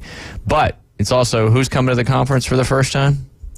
Texas and Oklahoma. Oklahoma is going to be in a world of hurt coming into this SEC conference. Little things about the Oklahoma Sooners there, Jay. Since the opening of the transfer portal, the offensive lineman from the Oklahoma Sooners has completely entered it. They've lost their entire offensive line. This was capped off by Caden Green, a true freshman starter for Oklahoma, entering the portal. He was expected to be the future of the offensive line, but reportedly left due to NIL opportunities. Also, don't forget, Jay, that they already lost their star quarterback in Dylan Gabriel, and where he went to Oregon. I had to remember that off the top of my head. And they also lost their offensive coordinator as well. So the first year Oklahoma is playing in the SEC, they'll have a first-year quarterback, a new offensive coordinator, and a completely new offensive line. But that's kind of par for the course in college football nowadays. You want to go through some of these schedules? Yeah, I was going to say, so the East and the West is no longer... Nope, divisions are gone. Yep, top two, regardless. Gotcha. Do you think that... Let me ask you this. Do you think that gives more opportunity or less opportunity to other schools in the conference? Or do you think it doesn't change? Yeah, I don't think it quite changes. I mean, because it's been a repetitive deal for quite some time. I mean, think of the last 10 or 12 years. It's either been Auburn, LSU, Alabama, or Georgia. Really, I mean. Yeah, it's been a little while since Florida was in the SEC championship. It's been a while. Yeah. But, I mean, like, does it affect Vandy, Missouri? 2020, I believe. Contrast. Oh. That's right. Okay. Spoken like a true Georgia fan over there.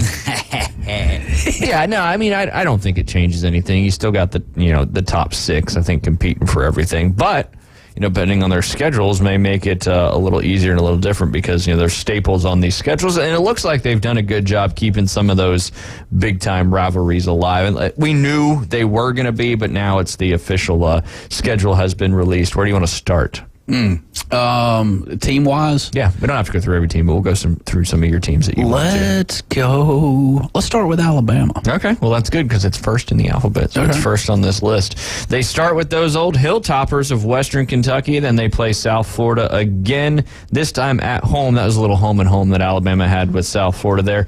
Then they go at Wisconsin, which is an interesting one. Then their bye week on September 21st. Then September 28th, they face Georgia at home in Tuscaloosa. Traveling up to Nashville to play Vandy on the road, back home against South Carolina, on the road against Tennessee up there. Didn't you guys just played Tennessee on the road this year, right? No, that was Georgia. My bad. Yeah, we played Tennessee last year on the road. Remember, because the goalposts are in the river. That's right. They're in the old Tennessee River. There's probably a song about that. But anyway, October 19th at Tennessee, then back home against Missouri. Bye on November 2nd, hosting LSU at home. They keep those Mercer Bears on the schedule November 16th. Last two games they play at Oklahoma and then home in Tuscaloosa in the Iron Bowl. What you think? Not a lot of change there, right? I mean, Wisconsin's a little bit of an interesting... Yeah, I mean, Wisconsin, Oklahoma, those are the really two big differences I see. Some different, stuff floating around at Vandy. But, yeah, Wisconsin and Oklahoma. No LSU, huh? Or did you say? No, yeah, at LSU on November 9th. Yep.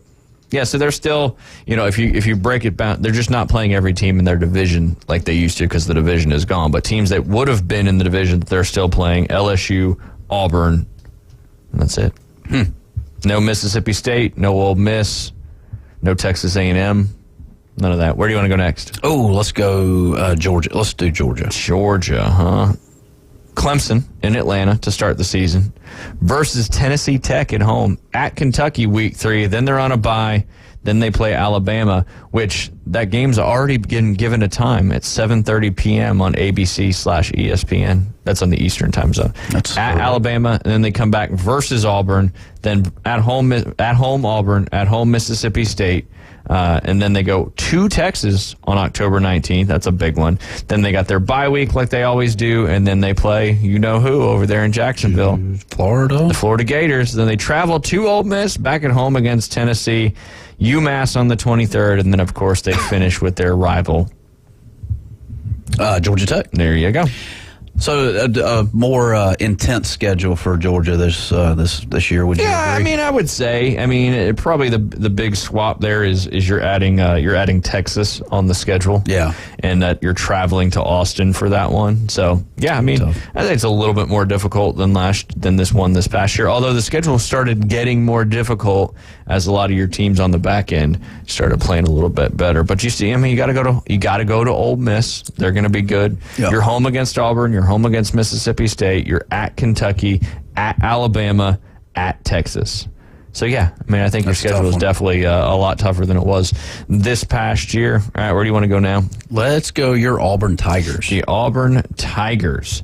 They go Alabama and A&M to kick off the season. They got to finish their home and home with Cal. Cal's coming across the country this year to play at Jordan-Hare, and then they play New Mexico at home, Arkansas at home. They got Oklahoma coming home as well.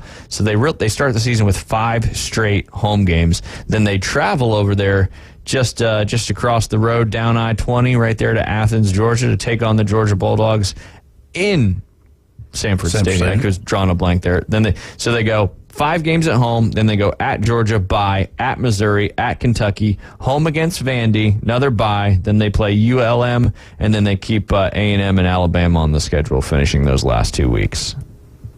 It's going to be good. Yeah, I mean, you still got, again, it's Alabama and Auburn is basically they dropped Ole Miss and Mississippi State, and they added Oklahoma, and can't really tell us they added. But, yeah, it's just weird seeing those West teams not playing the West teams at always. Where do you want to go next? Let's go. This is SEC. Let's go Texas. Ooh, one of the new additions to the SEC. They go Colorado State at home, at Michigan, week 2, September 7th. That's going to be a good non-conference game there. Then they're home against the Roadrunners of UTSA, ULM, hosting Mississippi State.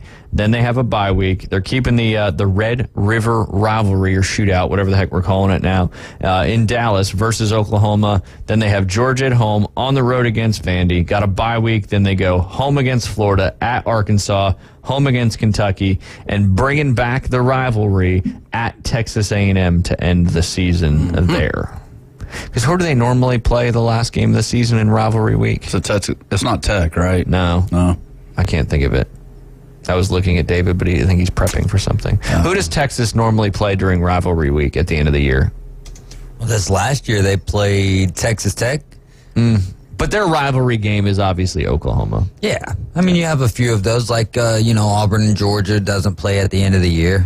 But, yeah, I imagine when they move to the SEC, it'll end up being Texas A&M. Yep. Yeah, that's what we ended on. I was like, who do they normally play in the last game of the season? That's where I got confused. But yeah, Texas A&M, that matchup is coming back now that they're going to the SEC. I would imagine Oklahoma's would be Missouri's.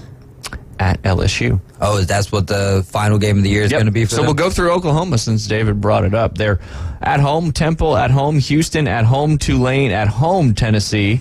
Then they go on the first away game in the SEC is going to be at Auburn on September 28th. That's going to be a fun one.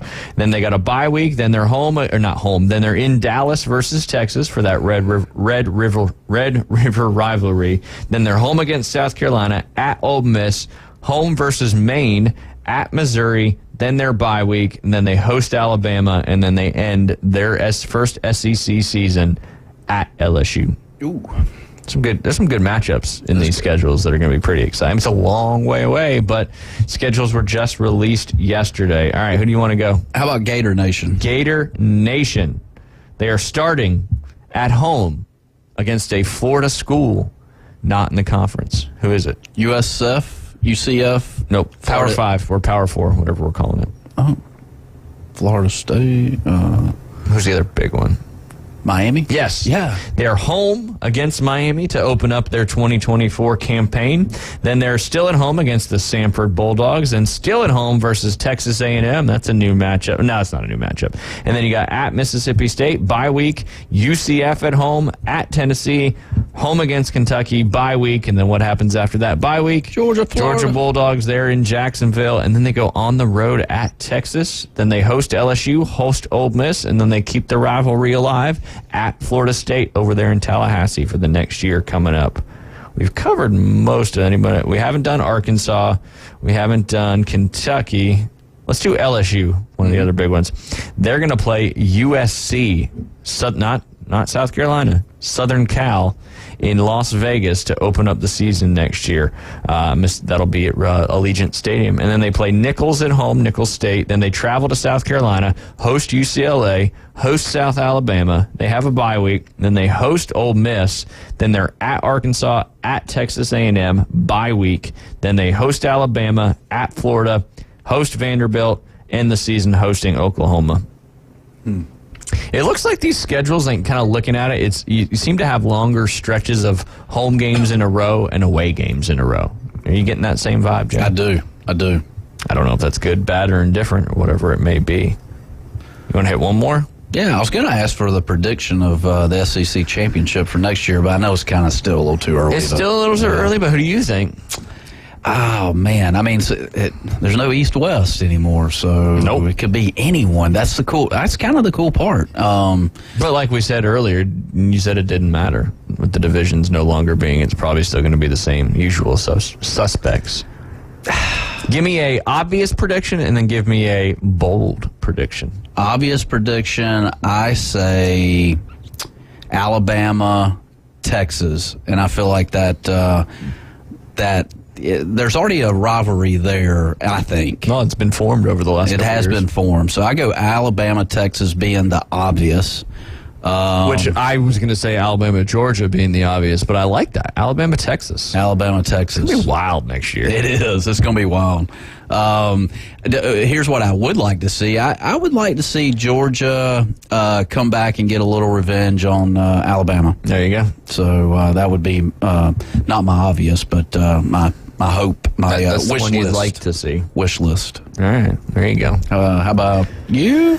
You threw me. I was going to say Alabama, Georgia is the obvious, but when you threw Texas in there, it kind of made me think a little bit more. But what's crazy is you could have an Alabama LSU, an Auburn LSU. You could have, these formerly West teams playing against each other. Alabama, Auburn. Yeah, in the SEC championship. Yeah. That'd be wild. That's kind of cool. To play each other, but that is a really cool aspect. And with all this change and stuff, it's been hard to kind of see maybe the positive of it. Yeah. That's a good positive. Yeah, I really. That you could have some pretty wild matchups in the SEC championship. Yeah. Do you think the new schedule, adding the teams and getting rid of the divisions, makes it easier or more difficult to run the table and go undefeated and win the SEC championship? Ooh. I don't think it's going to make that much of a difference, though. I think it's going to make it more difficult. How so? Because the competition's more difficult. I don't know. David, I don't know if you're listening or not.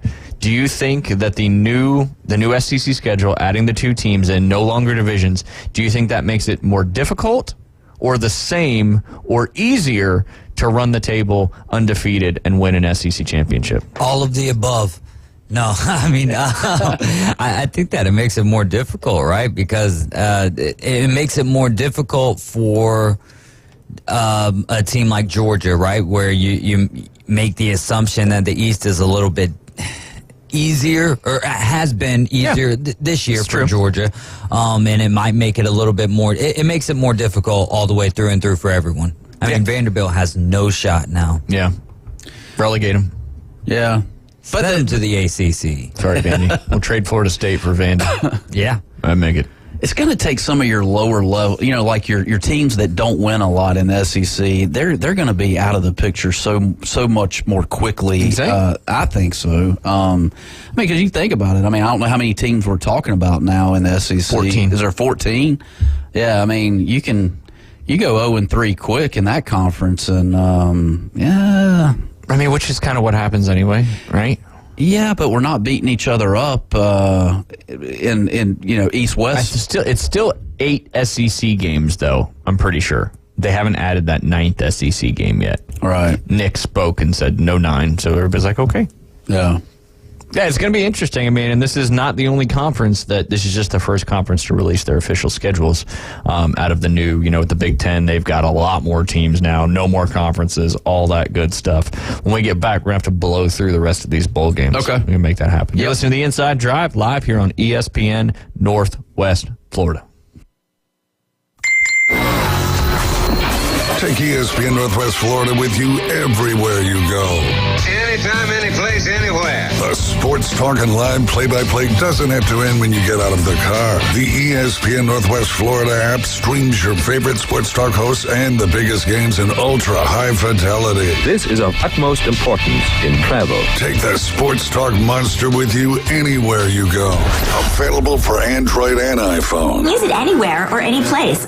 The sounds of is everywhere, and the cooler weather is back a little now and then. So that means it's time for a trip to that boot store to outfit the whole family in their favorite Western wear for that colder weather on the way. And if you need quality work clothes, check out the large selection of Carhartt work clothes, boots, and shoes available at that boot store, open Tuesday through Thursday, 9 till 5, and Friday and Saturday, 9 till 5:30, next to Bill Bird Kia, 15th Street in Panama City. Remember, God is good all the time. Are you tired of hearing 2 weeks when you call to get your boat worked on? Hey folks, it's Chris Kramer with Kramer Marine and Outdoor, and we'll get you in and back out on the water as quick as possible. We're a full-line Yamaha outboard dealer and Suzuki outboard dealer, and we have master-trained certified mechanics on site. So if it's just an annual service, electronics install, trolling motor install, or all the way up to a full repower, we can take care of you. So stop by and see us in the corner of Frankfurt and 23rd next to Bill Kramer GM, or call us at 850-851-0453. Your biggest investment is your home. Protect it while also improving its appearance with Earthworks of Northwest Florida. We have sand, mulch, gravel, or lay-down decorative stone, all available for pickup and delivery. Discover your dream landscape with Earthworks of Northwest Florida. Imagine the moment you proudly pull up to your home that you've worked so hard for, enhanced by quality mulch, decorative stones, and more. Let's make it happen today. Request a quote online at earthworkspc.com or swing by the office at 2005 Industrial Drive. Love the land you live on. Coming in hot. So hot. It'll be a hot one. Really hot. God damn. The Inside Drive with Ryan Mulvey. Live from the Bill Kramer Chevrolet Buick GMC and Kramer Marine Outdoor Studios on ESPN Northwest Florida.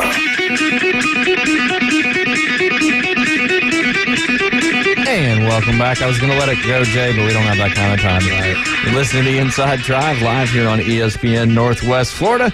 Appreciate you hanging out with us today. Tomorrow, we got a couple guests as normal. We'll have Aaron Bearden at 12:20. But I'm excited to talk to Coach Cliff Ellis tomorrow at 12 p.m. right after we hit that afternoon delight. We'll be talking about him and his recent retirement. So I'm very much looking forward to seeing what his plans are. And I got some questions about coaching and some of his favorite moments, if he can find them. So I'm looking forward to that conversation tomorrow. But right now, we got to finish these bowl pick'ems as we're going up against the Coach James Hale show. Next one on the docket, Jay Henley, that's Georgia State versus Utah State. Utah State is a 1-point favorite. Who are you taking in that one? Let's go Georgia State Panthers. Georgia State Panthers. Yes, sir. All right. I'll take the Georgia State Panthers as well. So we'll kick that one there, right there from the Sun Belt Conference. Speaking of the Sun Belt Conference, you got the 68 Ventures Bowl, South Alabama versus Eastern Michigan. South Alabama is a 16.5-point favorite. Ooh. We should probably take South Alabama on this one. I like it. I'm good with that? Yeah. Good with that, South Alabama it is.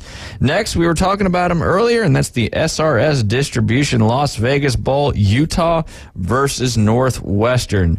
Utah is the 7-point favorite in that one. You call it. Utah or Northwestern? Man, they got them new trucks, man. They riding around in style. Let's go Utes. I think you got to go Utes anyway. Yep. Good with that, David Hayes. Utah over Northwestern. Next, we got my Coastal Carolina Chanticleers in the Easy Post Hawaii Bowl versus San Jose State. I believe that's the Aztecs, if I'm not mistaken. San Jose State is a 10-point favorite in this one. Does Grayson McCall want to go out on a... He's gone. He's not playing. No, he's not playing. He's in the portal. I think we got to go San Jose State. I hate to say that. I want to go for your Chanticleers. But we want to win this thing, though. Yeah, we do. San Jose State, we're going to take the Aztecs in that one. Next, we've got Bowling Green versus Minnesota in the Quick Lane Bowl. Minnesota is a 3.5-point favorite. I will pick this one. I'm going to say Minnesota. Just physical offense and defense and lines in there. Bowling Green has got their work cut out for them. Even though it's only a 3.5-point favorite or 3.5-point spread in that one, you want to change that? Minnesota. Yep. A lot of folks coming down from Minnesota in the soon-to-be near future. Texas State versus Rice in the Serve Pro First Responders Bowl. Texas State is a 4.5-point favorite out of the Sun Belt Conference. Who are you going with? Yeah, it's Texas State and who? Rice. Yikes. Good baseball team out there. Yeah. It's Texas. Both Texas teams. Do you go big state, Texas State? You go big? I don't know. I'm asking you. Let's go big. Let's go Texas State. Texas State? Yeah. What's big mean? Everything's bigger in Texas. That is true. Yeah. And they are not independent from the United States of America. We figured that one out. Texas State. David, you want to go Texas State or Rice? Texas State sounds good. All right. Everything's bigger in Texas. Next, you've got the Guaranteed Rate Bowl. That's Kansas and UNLV. Kansas is a 12.5-point favorite. I don't think it would be in our best interest to take the is it the Rebels? Kansas. The UNLV Rebels. Oh, yeah. Now, Kansas, I know what Kansas is. Yeah, let's go Rock Chalk Jayhawks. Kansas. All right, I think we got to go Kansas on this one.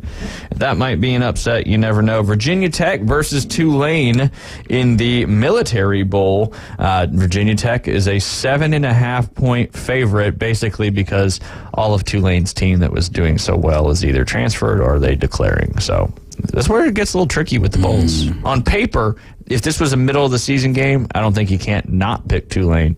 But 7.5-point favorite. Let's pick Tulane. I'm gonna say Tulane. I'm gonna say the Green Wave. We got to pick a couple upsets. Sounds hokey. Here, let David be the. I like that. Sounds hokey. Look at you with a pun. David, Tulane or Virginia Tech? We'll have to make Jay decide to break this for us or not. Ooh. Like I said, Virginia Tech is a 7.5-point favorite against the Green Wave. A lot of players not for playing for Tulane that would normally. Yeah, let's go Vatech. All right, you got to break it. Let's go Hokies. All right, hokey dokey. Turn yourself around. The Duke's Mayo Bowl, one of your favorite bowls. I know you're a big Duke's Mayo guy, aren't you? If you're in the South, go Duke's Mayo. That's South. That's Southern all the way. It's like the ham and turkey. Put it in your pimento cheese. Put it on your ham sandwich. All the above. Yeah, all the above. What is it? I'm not a big mayo guy. So what does the North go with? Miracle? Kraft. Miracle Whip. Yeah. Weirdos. Which is confusing because it says whip, and you think it's whipped cream. Yeah. Miracle Whip, Kraft. Need to be whipped if you're eating that. There you go. I'm just kidding. My grandma, she's no longer with us, but that she would always have Miracle Whip. And I'm like, every time I would first taste the sandwich, I'm like, ugh. I know. This just ain't no good. I incorrectly spoke about San Jose State. They are not, in fact, the Aztecs. That is San Diego State. Yeah. They are the Spartans. Steve, if Dave was listening, he would have corrected me there. But it's not his job to listen. It's Jay's job to listen, but we know how that goes. North Carolina versus Virginia Tech in the Duke's Mayo Bowl. I got off topic there with the Duke's Mayo. Who are you taking in this one, Jay? Duke and who?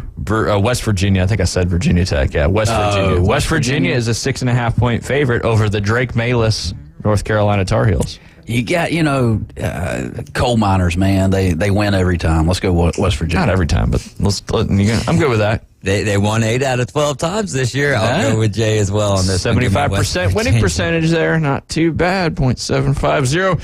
Louisville at USC in the Holiday Bowl. Louisville is a 7.5-point favorite over the Caleb William List Trojans. Got to go Louisville. Yeah. Got to. I don't think it's a choice. Yeah. Louisville it is. Next, you got Texas A&M versus Okie Dokie State in the Tax Act Texas Bowl. A lot of T's in that one. Mm-hmm. Texas A&M is a 2.5-point favorite. Kind of a pick 'em. I'll start it. Let's go with the Cowboys. Okay. I'll take the Aggies. There you go. Now you got to. This completely falls on you if we lose. I'm going to put a little I'm doing asterisk. that every time from now on. I'm just going opposite of Ryan. Let's go. Oh, I circled it. Woo, shoo, dodged a bullet there. Yeah. Yes, Oklahoma State it is. Boston College versus Southern Methodist. There's only one right answer in this one, and that's SMU. Boston College. Please don't pick up Boston College. I will veto you if you pick Boston College. You know what? Don't do it, Jay. This is for the squad here. I'm changing my pick so that Jay doesn't put us in detriment. SMU. Watch Boston College win that one. Yeah. I was going to with Boston. I had Boston Tim on my mind. I was like, you know what? Boston College. Is he a BC guy, not a BU guy? Yeah, he's a BC guy, yeah. It's a big hockey Boston rivalry. through and through. There you That's go. it. We got Boston University, too. Yeah. Better hockey team probably there. Yeah.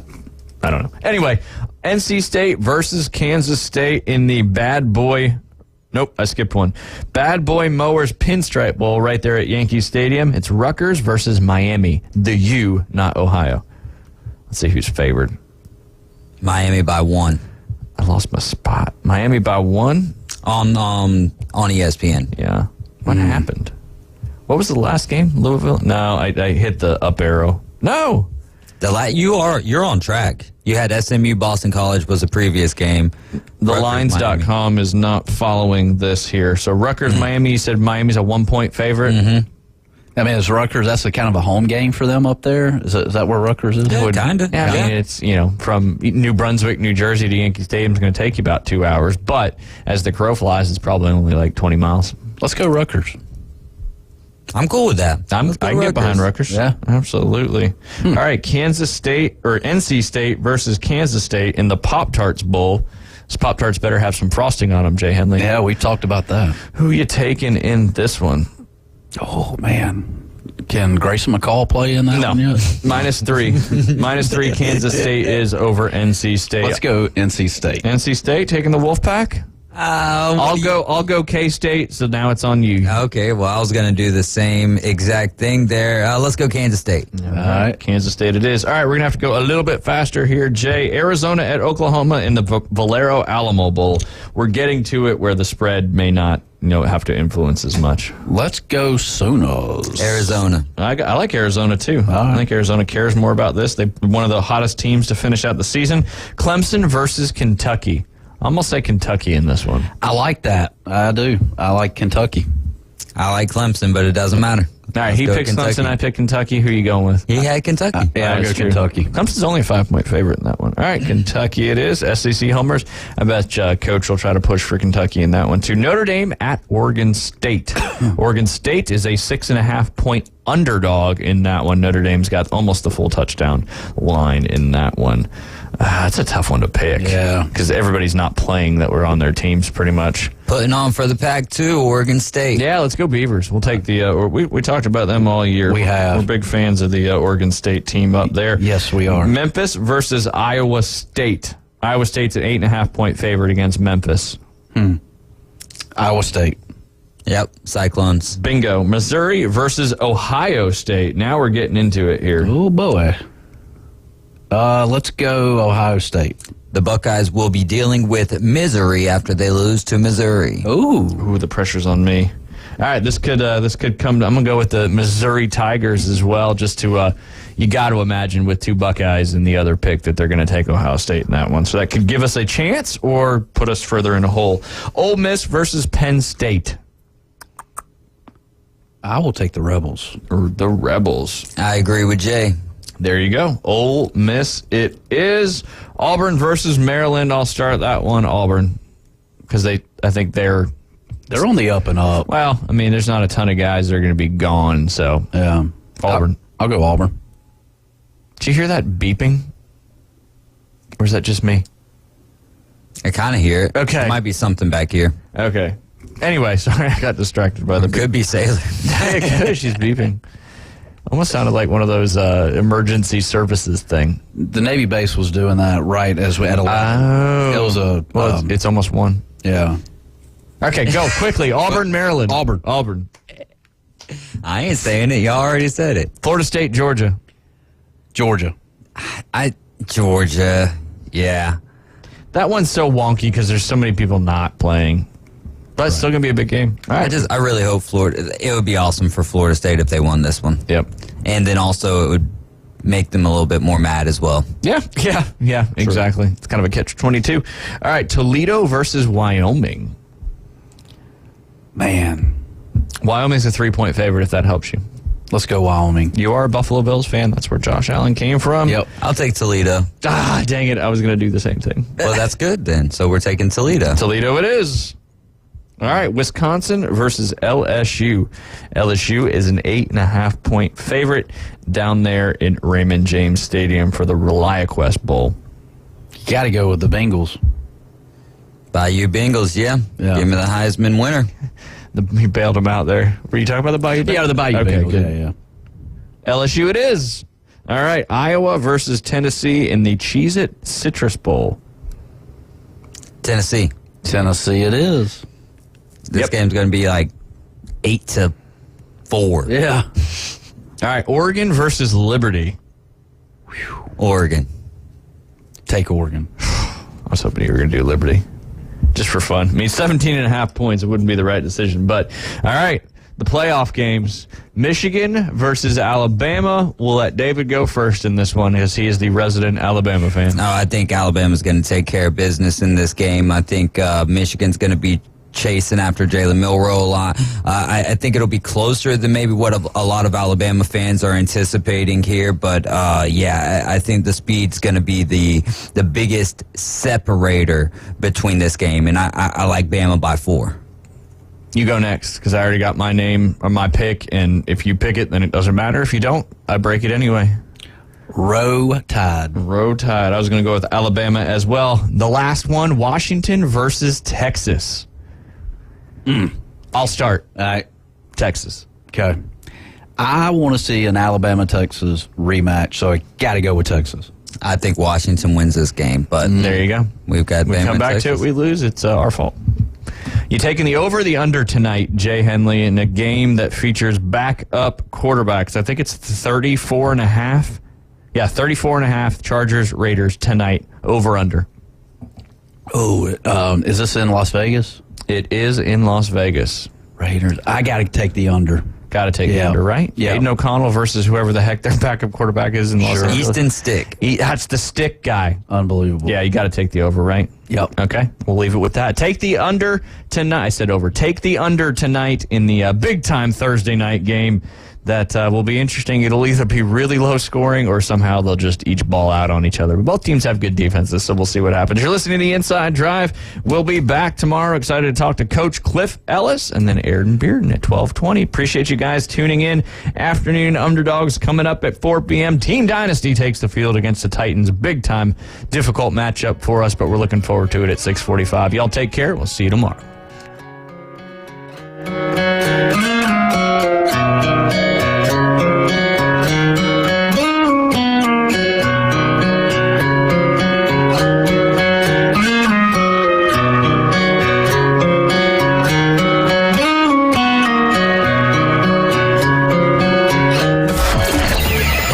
Set your alarm clock to wake up with the Coach Hales Show on ESPN Northwest Florida.